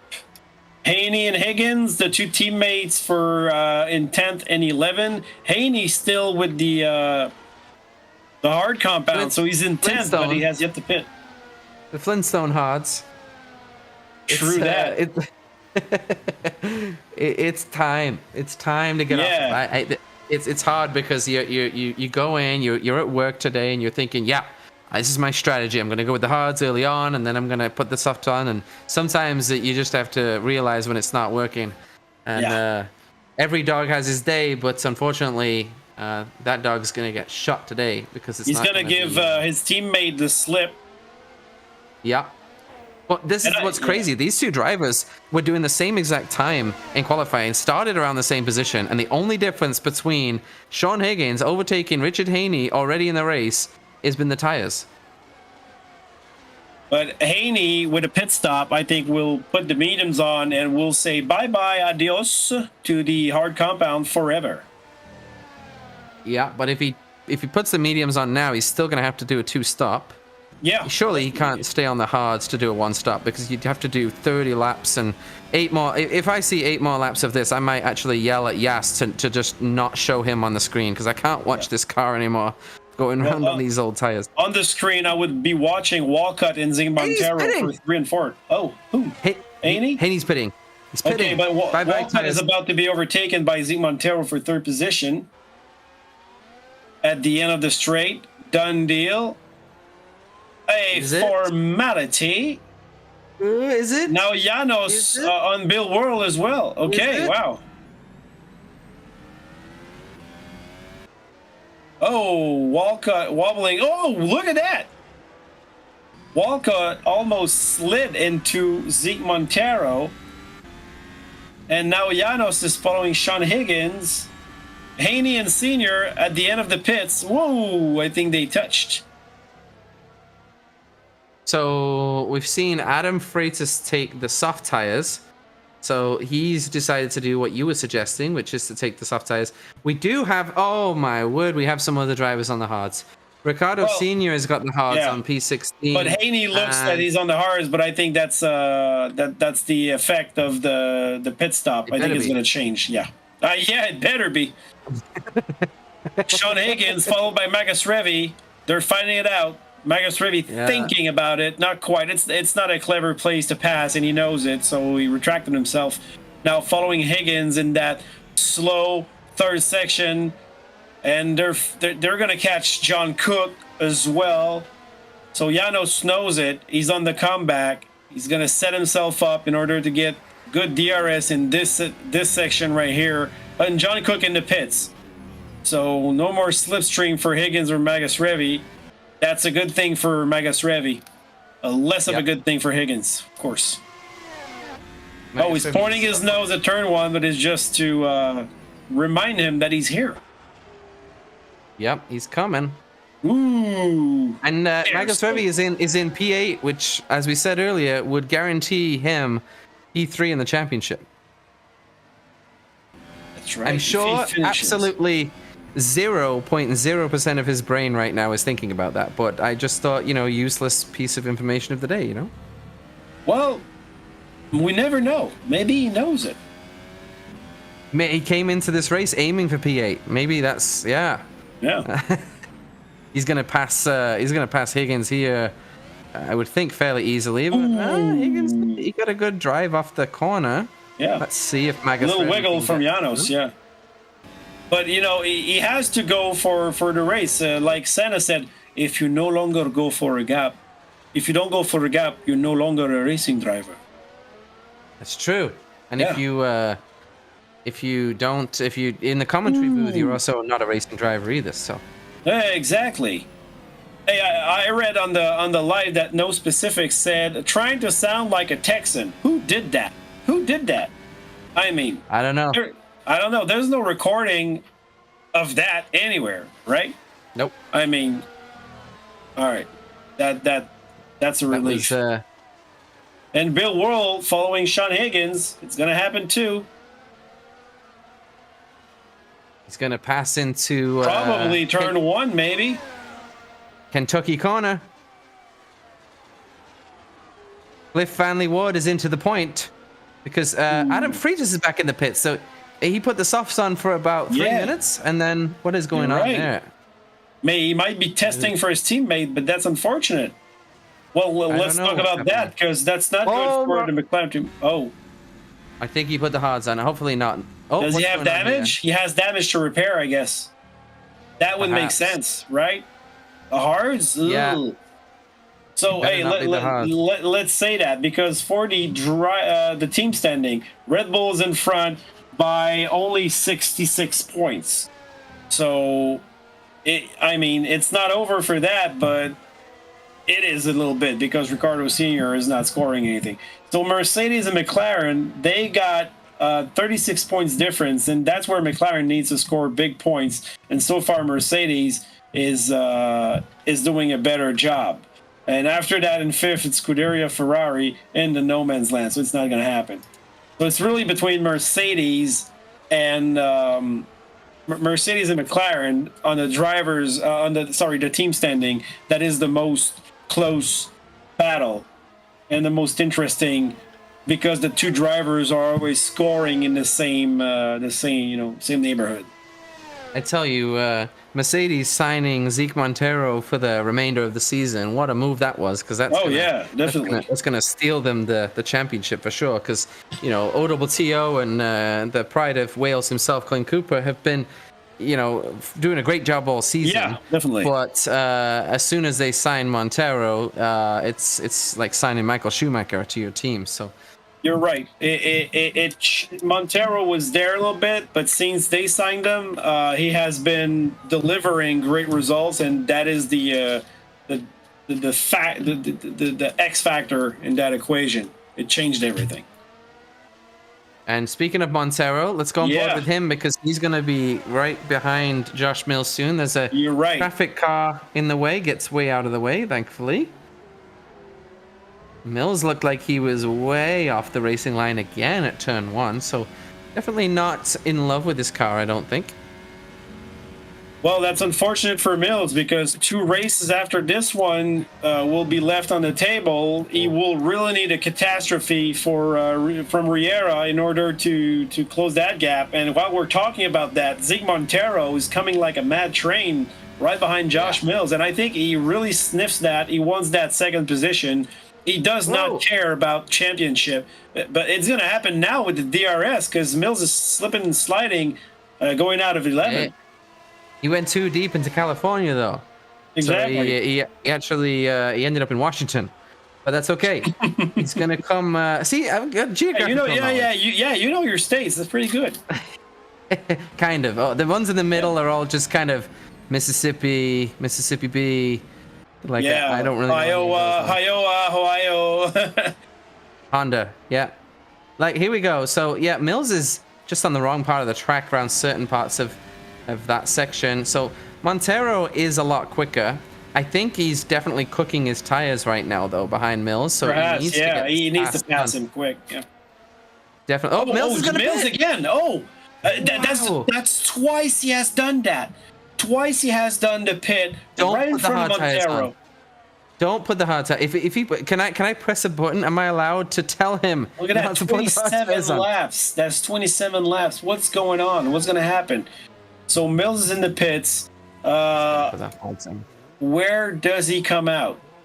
So another set of mediums. Yeah, and then go soft at the end, I guess, is going to be the plan. Well, yeah, I would love to see that. It's going to be the but keep in mind, we see mediums now. That doesn't mean that's the compound he really has. We have to wait sometimes a whole lap in order to have the real picture of the tire he's putting on. Hey guys, on the live, I only have 2 people talking to us, but there's 8 people watching us right now. I got to say, Matt, though, we got more than sometimes 200 views later. So people are not watching us live; they're watching us afterwards. But for those who are here right now, just ask questions, tell comments, talk about Jello or color magic printing or tire compounds. Oh. Sorry, Richard Sr. is facing the wrong way. P12. Ooh, Richard Sr. Yeah. Really, huh? Well, he's the new lawnmower man. Yeah. Yeah, he's... is he going now? Look at that. Yeah, he's got the hard compound tires on the grass, which is not the preferred tires on this type of surface. I'd rather have no tires. Wet tires than those hards right now. Oh, yeah, definitely. Anything good about them at all. Well, with his green color, he really looked like a lawnmower on that green surface. So he lawnboyed his way back to the track. Let's just check in on Mills' tires. Luckily, he has the yellows, so that's good. He was probably showing Ricardo Jr. how to mow his lawn and make a little buck. Oh, Higgins and Whirl. Still finding it out. Yeah, side by side, Higgins on Whirl. Wow. Well done by Sean Higgins. This battle has been going on for a while. Looks like it might still go on for a while because they're exchanging positions. Pretty crazy, right? Do you think that the 5 car and the 27 car have just been fighting it out like crazy? Exactly. I think the 27 is going to come back at 5, and we'll see whether that actually... This is for P9, of course. Whoa! That was a little bit late. Yeah, but now you got it wrong, Matt, because we're talking about the number. You got the numbers on the overlay, but it's not the numbers on the car. So we're messing up. I think Jas just figured out our number things, and now we got to mess him up again with new numbers. I like it. Oh yeah, right. Mills has unlucky 13, by the way. That's the number that he chose, which was kind of interesting. Yeah. Are you a believer in the superstitious 13? Well, not really, but I used to work in an Italian restaurant, and there was no table 13. So, I've been trained not to like the number 13, but I'm not really superstitious. What would have happened if you would have sat at table 13 in the Italian restaurant? That's what I don't know. I don't know. Oh, look at that, Higgins! What is Higgins doing? I told you. No, but I think I saw him change line more than once. I Well, think he changed line twice. So, so you're saying 2 line changes for P8 for the 5 car? yeah, exactly. That's yeah, because when he got out of the corner, he went on the left, came back in the racing line, went back on the left, and I think came back to the racing line once again. It's not allowed. I know that, so that's why I'm just. But no, it is allowed. Still, because it's Higgins, and he he's color magic printing. So he better print. He better print himself in P8 right now because it's not going to last very long. Well, I think I saw that, but it's going to be. I mean, I don't want to be the whistleblower here. I'll blow my whistle. No problem. But World is right behind him. He's on the attack. So let's see, because he's not. Ooh. I mean, if he has done it once, he might do it again if that's what happened. We never know. Someone's going to throw the world book right at him. So that's not going to happen this lap because Bill. Oh, sorry, just put. Okay, so look, he changed. But now World is not changing line. Yeah, I think I'm not sure exactly. No, this time around, everything's legit. Yeah, not too sure what that was all about. So right now, I think we need a moment of sadness, some sad music. Yes, play the sad music for those forgotten souls that are unfortunately traveling the circuit on the hard tires right now. So right now we have a McLaren Glenn Cooper on the hard tires, ladies and gentlemen. We have further back down the field. That is that the captain? Yeah, the captain is unfortunately sailing with the hard tires. Adam Freitas is gone to the soft tires and the hard tires, and somehow has gone from P5 to P13, and now he's letting the leaders by. So they're actually lapping up to P13 right now. Senior is on the hard tires. We've seen that his are filled with grass. And then I think Matt Salas is on the hard tires, and Thomas Shepard has decided it's not for him. So I really just don't see any of those drivers getting points today except for Cooper. Let's see if Glenn Cooper can make those hard tires work. Senior and Brotherson fighting for 14-15 position. But Higgins and Worrell are still fighting it out big time. So that's the fight we're gonna watch because it involves points. So Higgins on the right, protecting the position. So if anybody can make the hard tires work, it's going to be Glenn Cooper because he's done it before. Cook and Freitas fighting it out for 12th as well. In the S's first section of the circuit. No specific says never stayed on the 13th floor of a hotel. Is it because you never wanted or because there was no 13th floor in that hotel? You must be staying in some fancy hotels if there's 13 floors. Mine, maybe. Holiday Inn has 2 floors. Incredible. Higgins and Worrell still fighting. These guys are wow. They're providing us with a great show. It's going to be interesting too because if they become back markers, then things always get kind of a little bit testy. So we've got Freitas and Cook as well, P13. So Adam Freitas is going to be trying to overtake the captain, John Cook. Lap 32 out of 56. We're more than halfway through. And Riera and Montero. So Riera in the pits. Yeah. Riera in the pits. For the last time, likely. What tires is he going to put on, actually? Is he going to go to the hards to the end? I don't know. Surely Higgins and Worrell still fighting.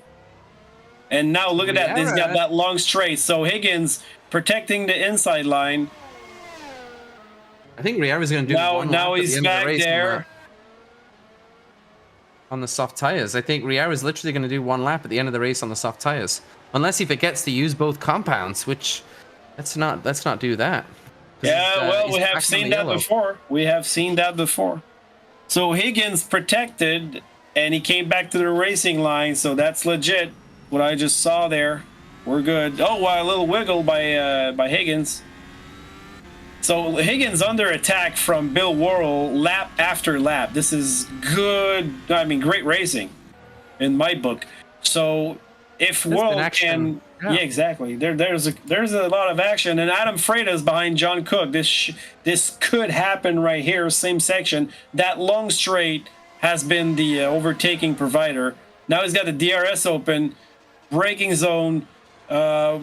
Nicely done by Adam Freitas. John Cook. No, not nicely done. Oh, I spoke commentators too cursed. soon. Sorry. Yeah. Oh, yeah. And Freitas, I think, just lifted because he knew that I think he messed up Cook. So in a good gesture, decided to just let him go because he knew he was the instigator of that slowing down. I'm gonna say it again. It's the hard tires. It's crazy. They look so loose. Like, it is painful to watch. You could see that as soon as, because I didn't need to go too deep into the corner at all, but as soon as he put any type of throttle on with those tires, just lit up the rear end. So Riera wants no part of them. He's gonna go medium until exactly. lap 54 probably. Creating a gap. And look who's got the fastest lap, Mr. Z Montero. And the lead of the race. Yeah. He's got a 1, 3, 4, 5, 6, 7. Just missing a 2 here, and he would have like a flush. I wonder when the poker analogies would have come in. You said before that you got that hat from Las Vegas. Yeah, I thought that's an hat from Vegas. I thought whatever happens in Vegas stays in Vegas. So why didn't you leave the hat in Vegas? Oh, well, I didn't speak English back then. It was like 10 years ago, so I didn't understand what anybody was saying at that time. Higgins under attack by Worrell, turn 1 on the inside. Can he make it stick?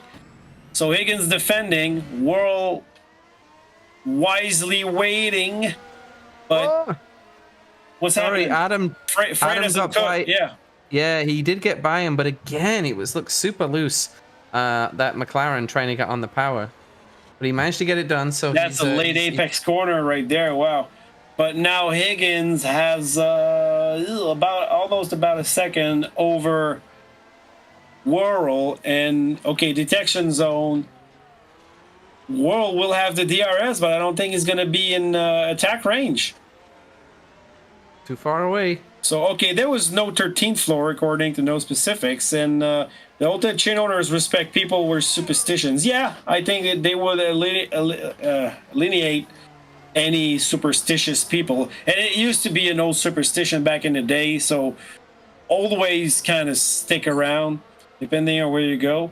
And yeah, you got to use more than one compound. I think Argenis Riera learned it the hard way in or the medium way or the soft way in Imola. Yeah. I like it. Yeah, and the trackside looks so much emptier than when Josh and I were there for the F1 race 2 years ago. Oh, yeah, right. So you guys were there. Yeah, you mentioned that, Matt, you mentioned that Josh Mills was there. Do they live around the track? I think that's what you... Are they from there? Specifics. Are you from Texas? Are you from there?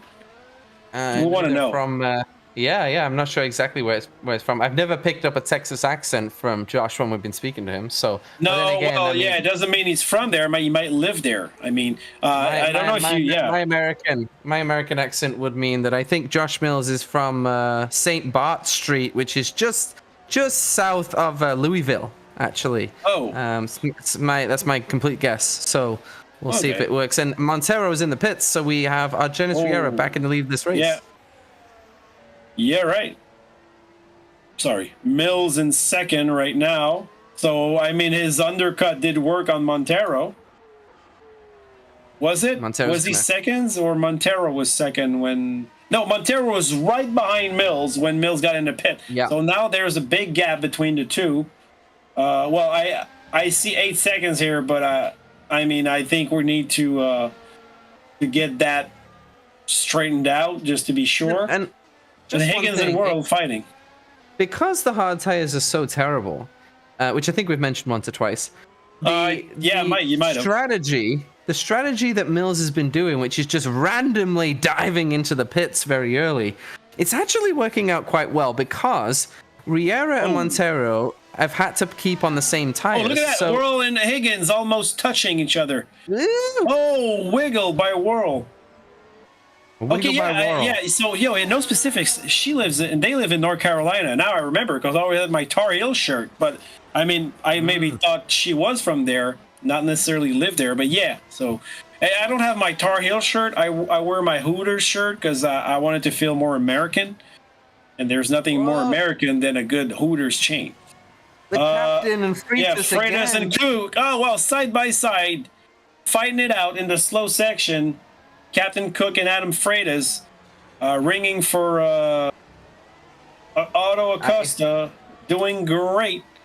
And Bill Whirl cannot make it stick to attack Higgins.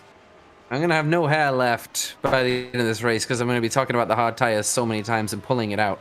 You're right. I can't watch this pain anymore. But yeah, I think Mills is in an interesting spot here because we know that these three guys are going to have to put the soft tires on at the end of the race. So Mills is actually going to get the undercut again on the soft tires. So I do think that he's going to be difficult to beat from Montero today because his strategy is actually, while it's been mad and crazy, just sticking to the medium tires, it's forced everybody else's hand, and it's actually going to work out quite well, I think. So now look at the gap between Higgins and Whirl, still around 3/4 of a second.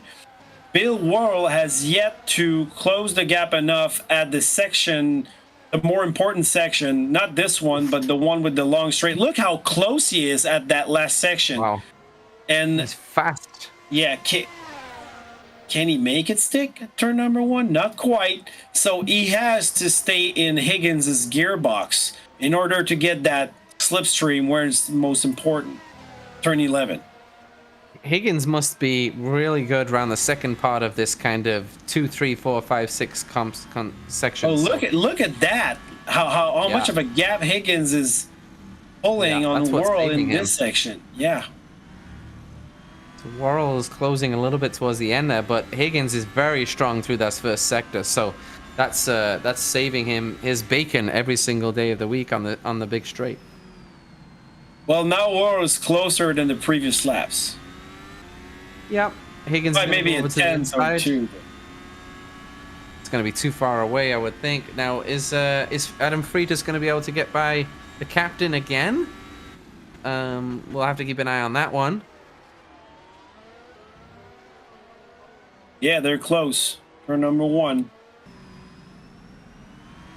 Here we go. That bump too, coming out of turn 1, there's that little crest bump. And if your car is not straight and you're on the hard tires, you can lose it. Whirl almost lost it in the last section. A little bit of oversteer here. So Montero is trying to close up on Mills like a freight train. He's done a 33.2. Like, he is lapping quicker than Riera. Yeah, I think, you know what, Whirl should go into pits right now maybe and do that last undercut. But remember, I think both these drivers were on the medium compound for all the race. So,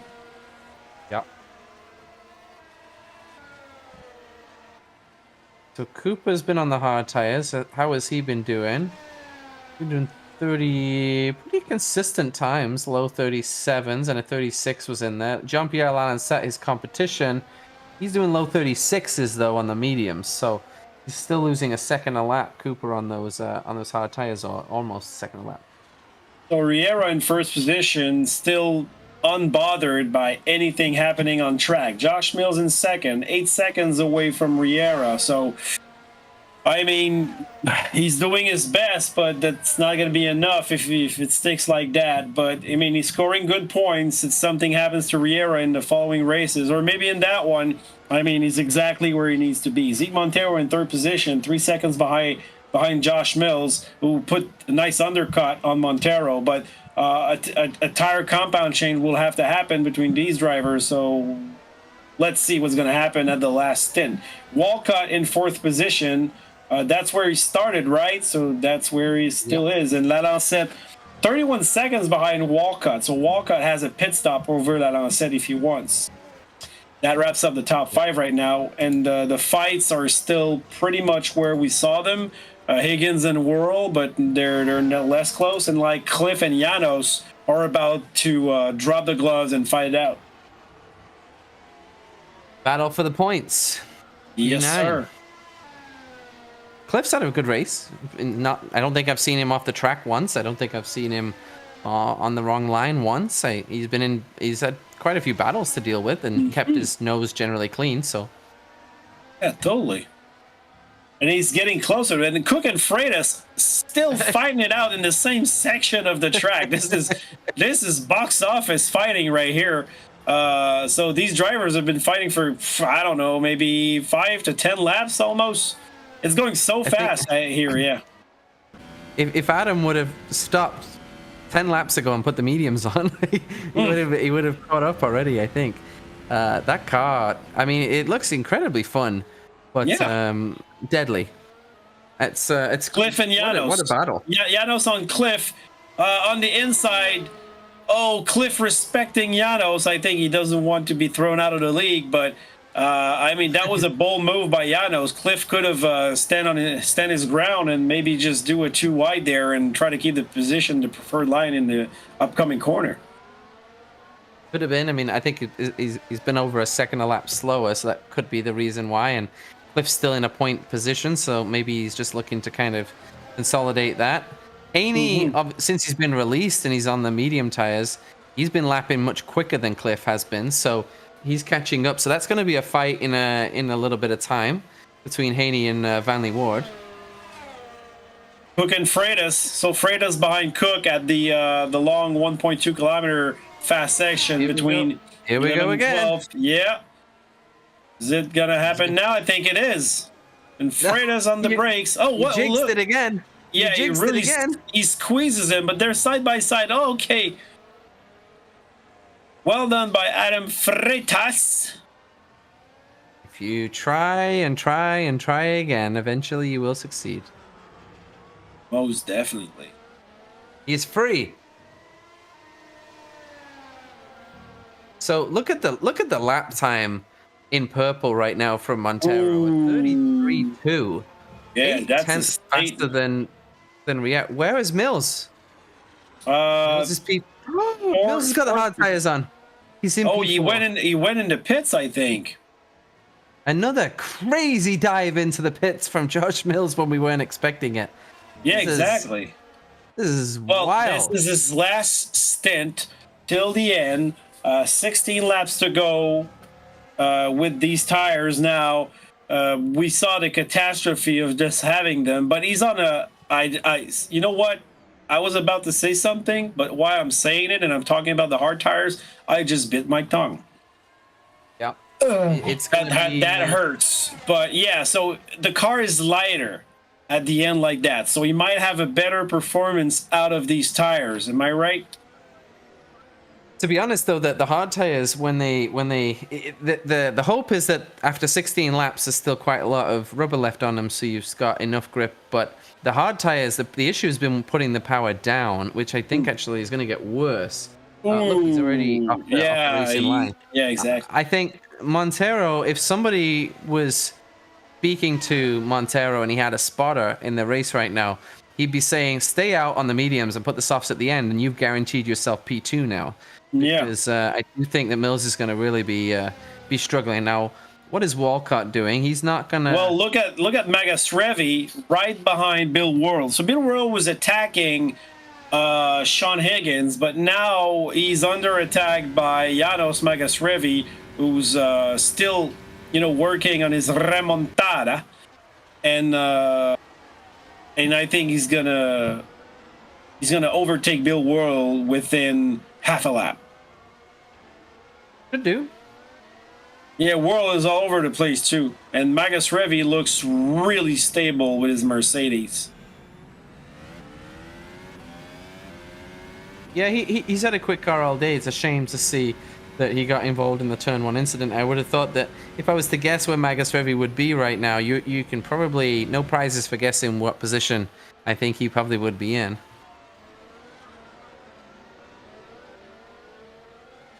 Oh, quick! Yes, let's go on board with the 29 car. Well done. Well done. Jean-Pierre Lalancette was that one, just so you know. But there's no reason to go on board with him. He's just, I was just messing with you.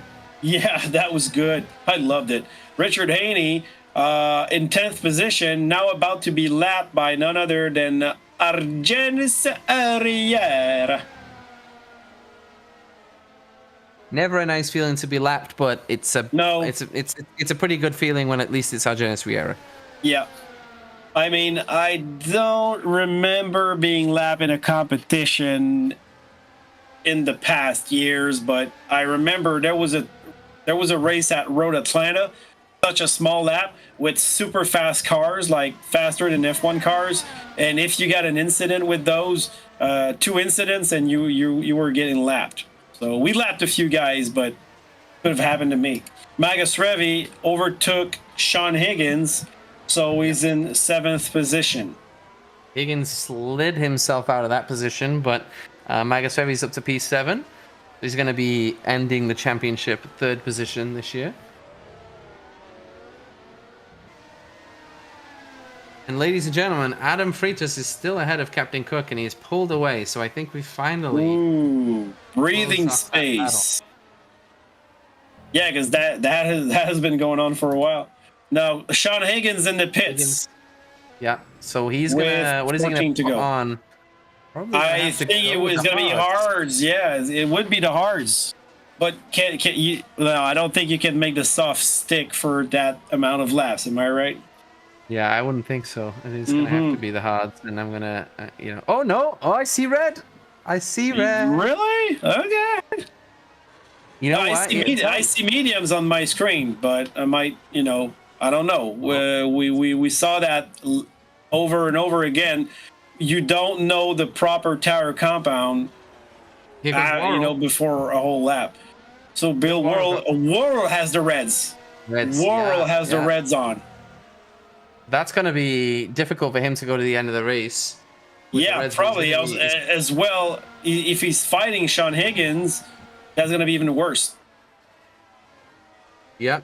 And Higgins has got the reds on. I'm telling you that Higgins probably heard an earful on the radio from Richard Haney with some choice words about the hard tires in the first stint, and Higgins probably thought, you know what, I'm going to take that information to the bank and not put them on.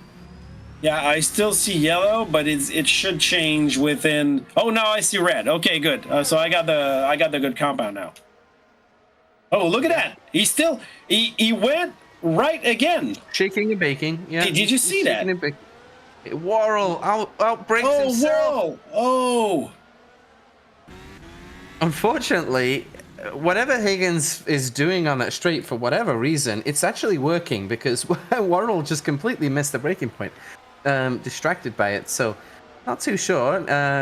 I believe it's technically allowed because I don't think Worrell is close enough to the back of him to really be considered blocking. So, you're allowed to go onto the inside of the circuit to cool your tires down and to. Yeah, that I get. But if the guy behind you is in DRS range, and you switch lane. I'm trying to look at the replay right here, so I'm looking at the live. I just brought it back a little bit, and I'm gonna try to figure out if what I saw is exactly what I saw. Because let's say you get out of the corner, so you're on the exit on the right side. Now you can go once on the left side and get back to the right side. Just that.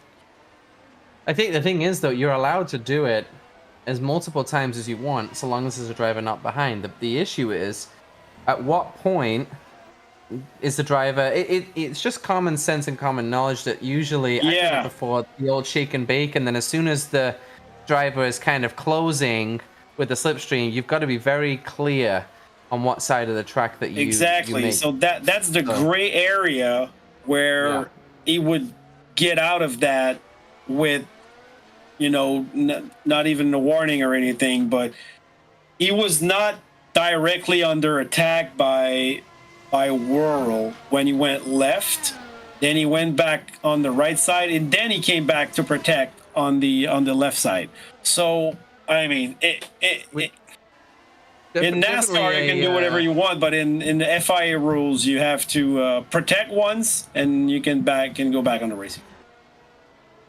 Certainly could be something that somebody wanted to look at. Cliff Vanley Ward has gone off the circuit. I think it was to let a driver through that was lapping him. But we've got a battle on our hands because Jean-Pierre Lalonde just pitted for the Reds. So he's got the sticker Reds on, as they would call them in IndyCar. And Glenn Cooper is running around on the hard tires. And there's 11 laps to go.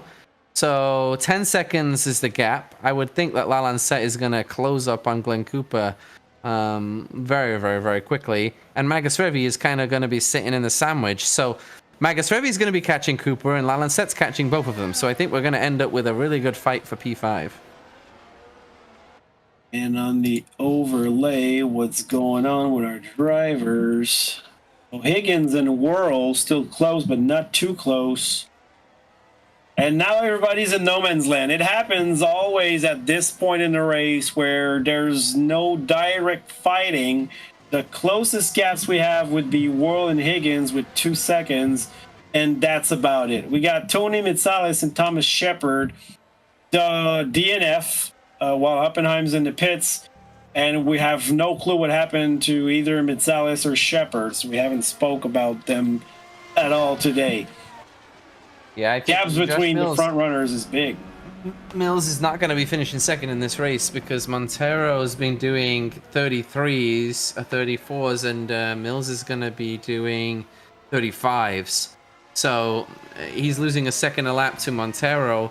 So Montero, by the time he pits, he's going to have done the overcut on Josh Mills because Mills is on those wonderful hard tires. Did I say about those hard tires? Yeah, I think you said wonderful. Yeah, they're great. Not sure. They look spectacular. Riera has yet to put a different compound. So has Montero. Yeah. They need the sticker Reds. And Riera about to lap JP Lalonde.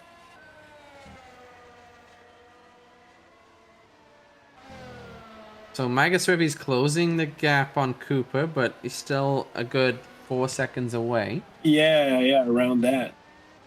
If anybody can make those hard tires go to the end, it's got to be Glenn Cooper. But again, difficult move because Magus Revi, of course, was way down in the order and he's closing in. Did Magus Revi use a second set of tires? Let me think. I don't think so. I think he has been on the medium since the start. Is remontada? Well, he might go with the soft at the end.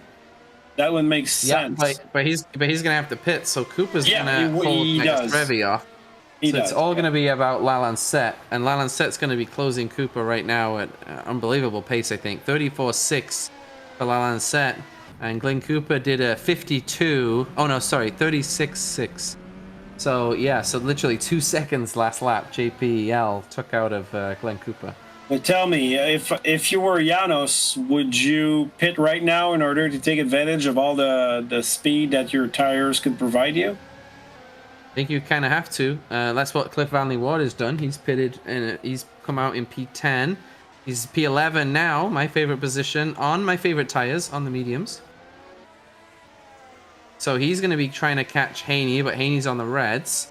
So that's going to be tough for Vanley Ward to catch unless those red tires drop off. Yeah. Now Magus Revi, I think he's going to be far enough. He's going to be far enough along to come out ahead of those guys. Yeah, well, the gap behind Magus Revi, he would lose 2 positions, maybe 3, not sure. Right so now, he has to do. He has to do now. He has to do it now. Yeah. Lalonde is on the reds, so he's there on merit. Higgins is on the reds as well, so same thing. Where Magus Revi? Yeah. Oh, Magus Revi not in the pits. Not in the pits yet. I wouldn't be surprised if he gets in the pits next lap. Winning the lead is going to do it. Here we go. Argenis Riera into the pits. There you go. Just when the leader, gonna do it. yeah. Just he doesn't want to let you finish your sentence. That's the thing. So Montero didn't, but of course, kids, that means nothing because Montero is going to have to. He can't decide not to. I mean, he could, but that would be a bad idea. Riera with the Reds, and that probably is going to give him the fastest lap as well. Yeah, unless Montero can beat him, because Montero's been so much faster than Riera has on those tires. But I think Riera just doing the safe move. He's going to come out way ahead of Josh Mills, and I think Montero is going to come out ahead of Mills too. So unfortunately, Josh Mills is going to be in third position. I think another podium, but on the third step of the podium today.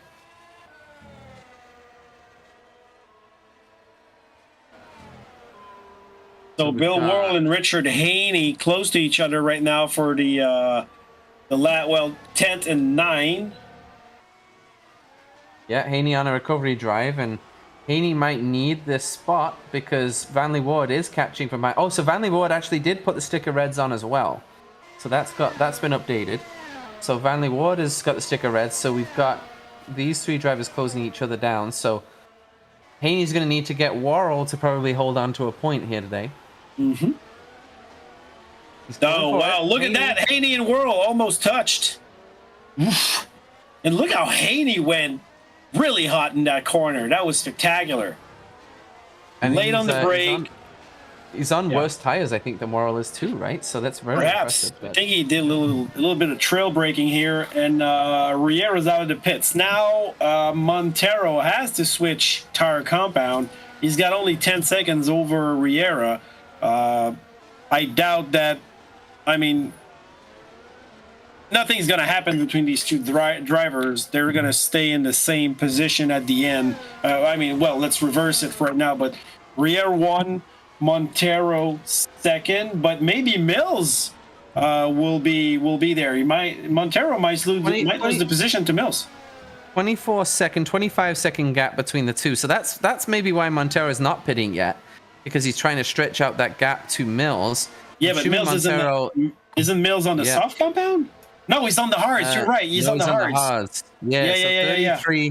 34s versus Mills, who's doing 35. So every lap he's pulling out. So Montero's just going to wait, and then he's going to put the reds on for one lap around. If Montero puts the reds right now, he just doesn't want Mills in front of him. But if he puts the reds right now, even if he has Mills in front of him, he will make short change of it. So now Higgins and Worrell still fighting, and Worrell diving contact between the two. And Higgins is stopped on the side of the track. He has damage. Okay, why is Worrell not letting him back by? No, that's Haney behind him. That's Haney behind him. That's not Higgins. Oh, so where's Higgins gone? Yeah, Higgins. No, he's just stopped on the side of the track. Wow. Is he? Whoa. What happened there? That was crazy. That no other word for it, unfortunately. And we got the replay on the live, and he dove bomb, and Higgins took the turn like he wasn't there, like the Ferrari wasn't there at all, and that stopped the car neat on track. And now Haney will have to avenge his teammate. Yeah, and I think look who's got it. He was doing all of that, wishy-washy left, right, left, right, exactly. On the straight. And Worrell either A, had enough of it, exactly. I think that's what happened. Or B, it distracted him so much that he ended up punting Higgins out of the race. So look at that. Haney and Cliff Van Leeuwen. Haney had a little trouble with the car, and Cliff just hitting him in the gearbox. I think front wing the gearbox here, and Cliff maybe waiting on that straight. That is crazy. You can pass into that turn though, because they put the DRS zone before the detection zone before that corner. So then that way you would still get it. We haven't seen any of that. We haven't seen any overtaking into turn 1 either today. No, what are we doing here? Oh, I mean, this is getting a little warmed up, man. Thank you for giving us, as usual, a little bit of hope for mayhem at the end of that race. Look, has got the fastest lap. Riera with a 132.5. So not, He's got it. So Worrell is just continuing on like nothing ever happened. Montero, in P8. Montero has. Does he have to? Did he pit? He pit. Zig Montero did pit, and he's got the reds, and he's in front of Josh Mills. This is unfortunate for Josh Mills. It is. It's unfortunate that he couldn't hear me on the radio. Yeah, I'd have been screaming don't different do languages. the hards. Don't put the hards. Don't do the hards. Whatever you got to do, don't put those hards on. But now he's stuck on them. To be honest with you, I mean, unfortunately too, he can't even take them off to do a fast lap because he's not a pit stop ahead of Walcott. No, exactly. Walcott's on the reds, so Walcott's going to be gaining. Yeah. So. Anyway, with the lap that Riera just put down, I wouldn't risk it at all. No need. There is a chance that Mills could make a mistake on these tires because they are very, very slippery, and Walcott is on the stick of reds behind him. So maybe Mills is not guaranteed. Oh, look at that. Haney behind Montero, having the slipstream, but not passing, just taking advantage of that because Montero is a lap ahead. Now Montero is going to catch Worrell, and maybe that's a way for Haney to get back at Bill Worrell. Yeah, I definitely think there'll be some revenge. Now, Magistrevi is falling down the orders. That's because he's going to have to pit, which he is doing for the Reds right now. So Magistrevi's going to drop. Where is he going to come out? Going to come out ahead of Worrell, so he's going to be in P7. Something tells me that Worrell's P8's not going to stick. Oh, whoa. Yeah, Worrell just let... but Cliff Van Leeuwen now pointing his nose at Ricky Haney. This is not at 8, 9, and 10. This is not over. Haney's going to do it into turn 1. Yeah. We have a turn 1 pass. Richard Haney. Late on the brakes. Oh, Bill Worrell. Where is super wide. And Cliff taking advantage of that. Worrell just lost 2 positions. Incredible racing here in Austin. 52 laps in. Oof. And it looks like Worrell struggling to slow that Ferrari Cooper down. So maybe. Cooper and Lalancet as well for 5th position. Now Cooper is in front of Lalancet. Lalancet trying on the outside. Cooper's on the hards and Lalancet's on the softs. Oh, this is gonna be interesting. And in the same time, look at that. Richard Haney in 8th position, followed by Cliff Van Leeuwen with the DRS. And if they slow each other down, Bill Worrell is going to take advantage of that. So where to look? Okay, I'm going to look at Haney first for 8, and then I'm going to look. Yeah, let's go. Van Leeuwen, yeah, P9. Is he going to go for it? He's not. Let's go back to the sitting duck. Yeah, Cooper and Lalancet. Yeah. Cooper's done some amazing things in this league over the years, but if he can hold off, a charging Lalancet 2 seconds a lap quicker, probably on the soft tires. If he does that, he's got my driver of the day, man. If he does 100%. That. Look at the dog. He can't stop the car. It's so ugly. But now he gets saved by the fact that, I mean, he's going to be a sitting duck on the straight, surely. Oh, incredible. And what about the trio? Okay, there's the trio still like 3 car lengths apart from each other. Lalancet is barely even trying around this first. I think he's like just waiting, like. Yeah. Look at that. Okay, the detection zone, not even trying there. He knows it's gonna happen right now. Sorry, Cooper, but you won't have the driver of the day on this one. He got a great launch out of that corner, Cooper. Oh yeah, that's pretty good. He's gonna make me lie. Oh, dive on the inside with the red sticker tires. Cooper, okay, yeah, not the over under. He knows it. He knows better. Yeah. He knows better. Yeah. Unfortunately, we had hope. We had so much hope. But look at that, Haney, Cliff, and Bill. So Richard, Cliff, and Will, and Josh Mills is behind all these guys in 3rd position. Just killing. Yeah. Mills is only 10 seconds ahead of Walcott. I mean, there's only 3 laps to go, so it's not going to matter. But Walcott has been catching up massively because of the mistake from Mills of getting on the hard tires. But you know what? What if something happens there? Ask about them. Oh yeah, I can't wait to ask them about these hard tires. Oh yeah, definitely. I think they'll be raving about them. But what if something happens between 8, 9, and 10, and Mills get involved into that? I mean, well, the blue flags are waving. Being collateral damage. Now he went through 10th, but Bill Worrell is like surrendering that hope of gaining a position. That was some action. Oh, look who's got the fastest lap. Zeke Montero, man. 32.2. He snatched it.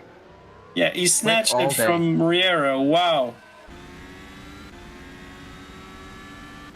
All right, 2 laps to go. Had the speed all day, and I think Riera has probably had it under control because it hasn't looked like Montero's got close to him at some point, but still, Montero's speed today has been really, really, really strong. So here we go, Cliff on the curb, a little bit slippy,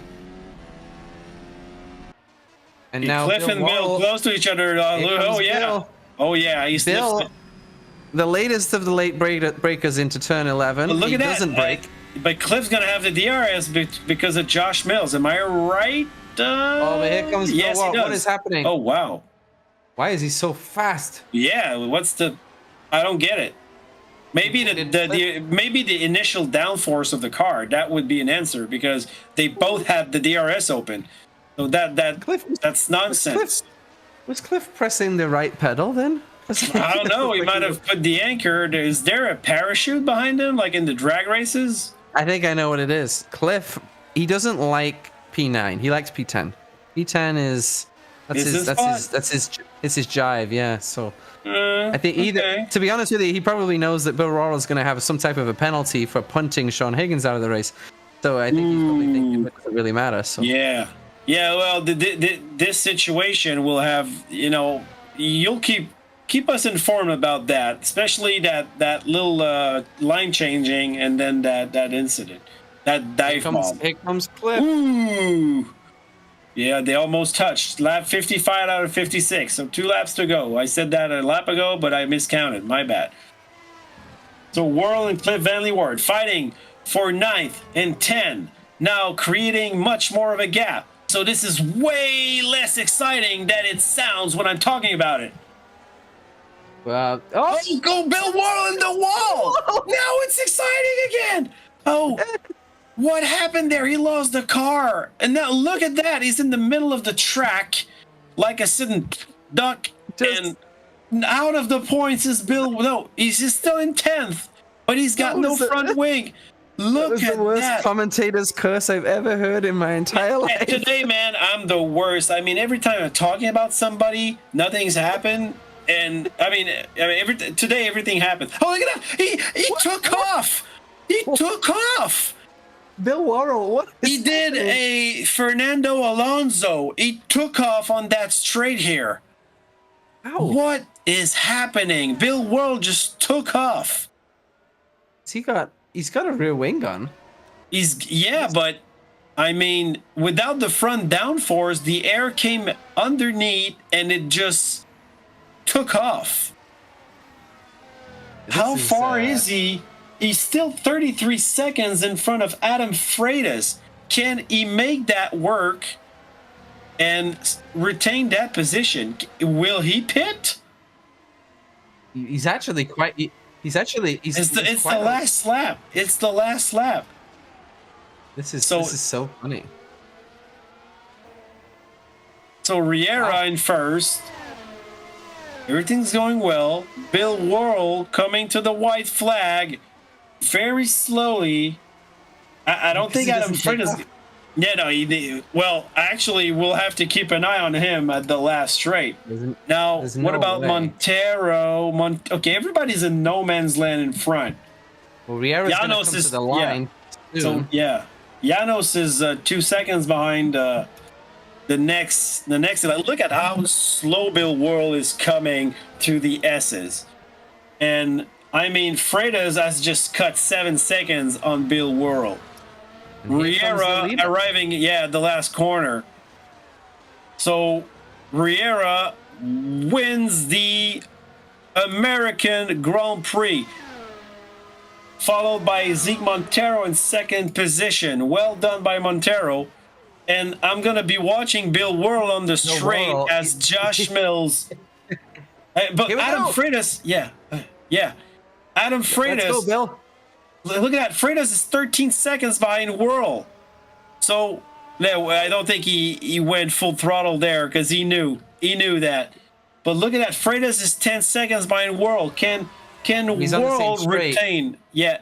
No Can way. World retain that 10th position, last in the points, while everybody's crossing the start finish line in their might do respective it. position? Freitas, 9 seconds. I don't see Freitas in the screen. Now he just showed up. Cliff Van Leeuwen in 9th position. Is he out of fuel? Is Cliff Van Leeuwen out of fuel on the side of the track? Yeah, I think that's what's off. Yeah, that's what's happening. Wow. So what about Freitas about to overtake Cliff Van Leeuwen? That's a point. Yeah, Bill Worrell arriving at the last corner. I think he's going to be able to. Yeah, he will keep that position until the stewards take it away. But yes, this is incredible. What just happened? I wonder if Bill on his slowdown lap is gonna go flying again, just for the fun of it. But Cliff Van Leeuwen is rolling backwards, parked on the side of the track. He's still gonna finish P11, my favorite position, because he's a lap ahead of Captain Cook. Yeah. But how unfortunate is that to be losing that last point position on how many corners? Like, it's a mere, I think it's 4 corners. Reminds me of Mika Hakkinen in Barcelona, I think it was, where he last lap of the race. Yeah, that rings a bell. Yeah. Okay, so he was exactly at turn 15. So he had 1, 2, 3, 4. He had 5 little corners in a really. Oh man, he was almost there. So if he would have lost fuel 2 corners later, he probably would have been able to roll downhill to the end of the race. But you remember now that lift and coast that we saw at the start of the race, how it comes into play. Bill Worrell's on the straight at his cool down lap. Can he take off here? Oh, he's not. Come on! Oh, he's not going fast enough. I think it scared the life out of him. Wow, man! What a finish! Look at all the excitement that we can have when guys use the soft tires and not the hard tires. Oh my goodness! And that's what happens usually. We got a good race going on, and then maybe 15 to 10 laps before the end of the race, everybody's in no man's land. Nothing's really happening for maybe 4 or 5 laps, and then everybody's got their pit stops done. They're on different tire strategies, and then mayhem. I mean, World, and I jinxed all of them. That's what I just did. I jinxed all of them. Your jinx on Worrell was, I was literally watching from the driver behind, was it from Haney, as you said, nothing's gonna happen, and I saw literally Worrell just go left directly into the wall, and in a section that nothing happened there in the whole race, and unfortunately the rear kind of lifted in the air, and he lost the rear, destroyed his front wing. He lost 1 position, but that's the only position he lost, and we got the drivers in our channel now. So before we start the interview, let's go just a little quick on the race result. Argenis Riera finished first, followed by Zeke Montero in second position. Got a good operation from Zeke.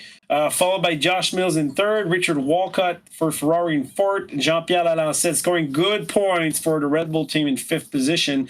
Glenn Cooper in sixth, Janos Magasrevi with the remontada in seventh position, Ricky Haney in eighth, Bill Worrell, the no wingman. He's not a wingman, he's a no wingman in ninth position, and Adam Freitas in 10th.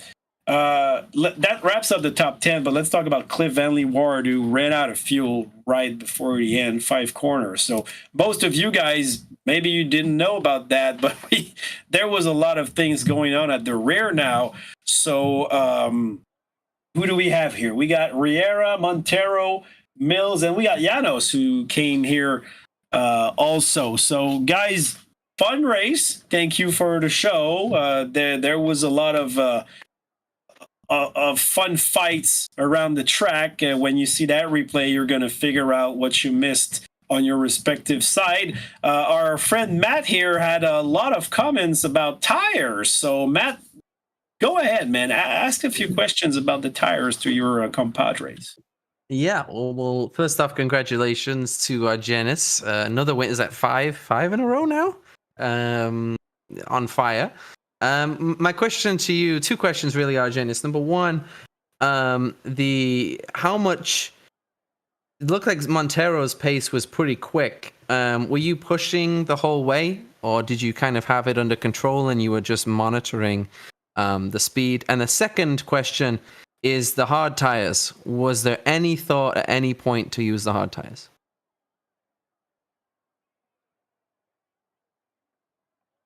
I wonder if he's there.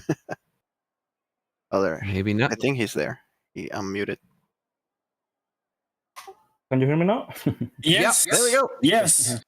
Yeah, I didn't know how to do with the strategy, so I was following the just pit stop, but I was thinking to do 2 stops, so I was saving a bit tire in the first stint.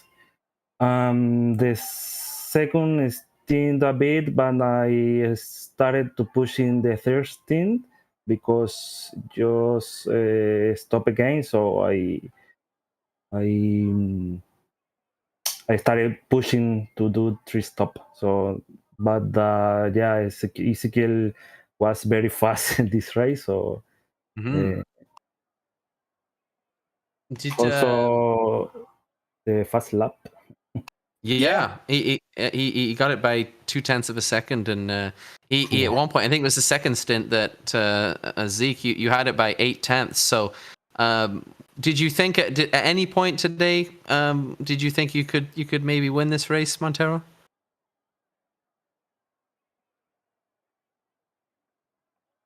I don't know. I'm very rage. I crashed with the Ferrari, exit in the pit lane. I don't know what he doing. I don't know. Maybe I could win this race. Maybe I finish those 5 seconds to Argenis, and I lost 5 seconds with the Ferrari. So I think maybe I will win this race. Well, question for you, Ezekiel. In the first laps of the race, Matt noticed that when you were following Josh Mills, you lifted and coasted. So, and then we were talking about the fuel consumption issue. You probably just did that to start in order to save a little fuel while you could in order to make it to the end. Is that exactly what happened? And were you saving fuel in other places in the race? Yeah, the strategy was that with Argeni or Josh, he asked me in the start, but the strategy was saving fuel and pushing in the end. But in some time in the race, I save a little bit fuel because I finished very tight. Yeah. So Well, we saw it. Cliff Van Leeuwen ran out of fuel at the last lap. I mean, just 5 corners till the end, so he couldn't complete the lap. And we were not talking about fuel consumption in the intro. We talked about the tire wear, but the fuel was, well, we didn't have any hints on that, but it seemed like it was actually an issue. And speaking of tire wear, Matt noticed that the hard tires were really hard to cope with. So going to maybe Josh, Matt was talking about the hard tires and maybe not using him, but you use it at the end. So was that difficult for you to use that tire? How was the race with the hard compound at the end like that? It's hard to say. I mean, yeah, the hard tire wasn't great. It felt really good for the first 3 laps, and then so you hit a cliff, or maybe it was just a problem for me. I was overheating the tires the whole race, and I just felt like I was on ice. Literally every corner, every braking zone, every When you acceleration pitted, zone. there looked like a few times that you kind of it looked like, I mean, maybe it's just because we weren't expecting it, but it almost looked like there was a few calls of kind of last minute calls of I'm going to pit right now. Like, were you completely out of tires each time you pitted, or were you kind of, you know, trying to kind of push the guys in the front to maybe stop earlier as well? Well, you're right on it, Matt. I was trying to do that. I was on the 2-stop strategy, and I just didn't have the pace, so I was trying to bait these guys into a 3-stop. And Argenis covered very well. Every time he came out right in front of me and just set sail. But yeah, I was definitely doing a lot of calculating during the race and a few last second calls into the pit lane. And reason I went to the hard tires, I had no chance of using that third set of mediums long enough to be able to put a soft at the end. Yeah. So I kind of hit early on that stint just to go ahead and put the hards on and see what I could do. In the end, didn't work out, so I tried. Well, it's a good try because a lot of things happen on track. A lot of, a little bit of bumping, a few crashes here and there. So you never know what can happen, especially with the back marker. So, I mean, can't blame you for trying something because you had to try something different and bold today in order to try to keep your championship hopes alive. Yeah, exactly. I've been on the same strategy with Argenis for the last 4 races, and it just hasn't worked out for me. So I tried to do something a little different. Got stuck behind Richard for a few laps, but I wouldn't have been able to keep up with their soft tires at the end. And Janos, thank you for being here because you provided us with a great show today. You had a little misadventure in the first corner.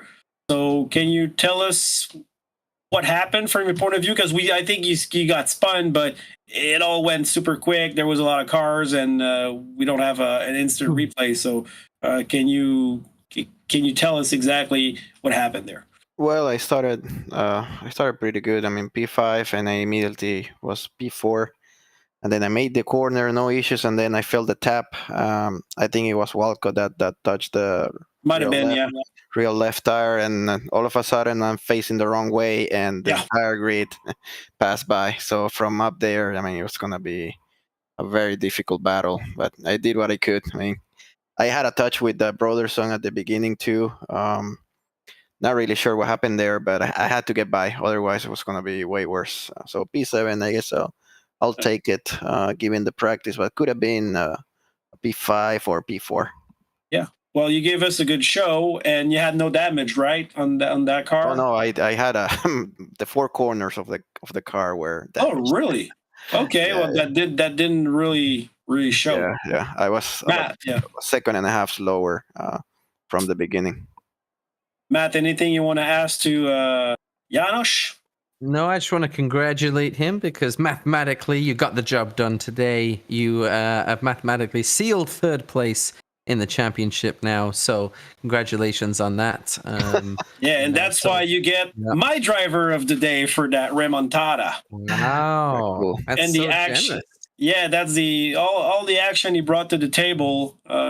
Yeah, you're getting my vote because that's not easy to get, facing the other way around with a broken car and coming back and going into points and, capitalizing on that and securing that 3rd spot in the championship. So you get my driver today. Cool. Only Matt is paying attention to those numbers. He likes numbers. He likes numbers. He likes numbers so much that he just called you guys by numbers all day. So I've pretty much settled for 3rd, like since race number 3.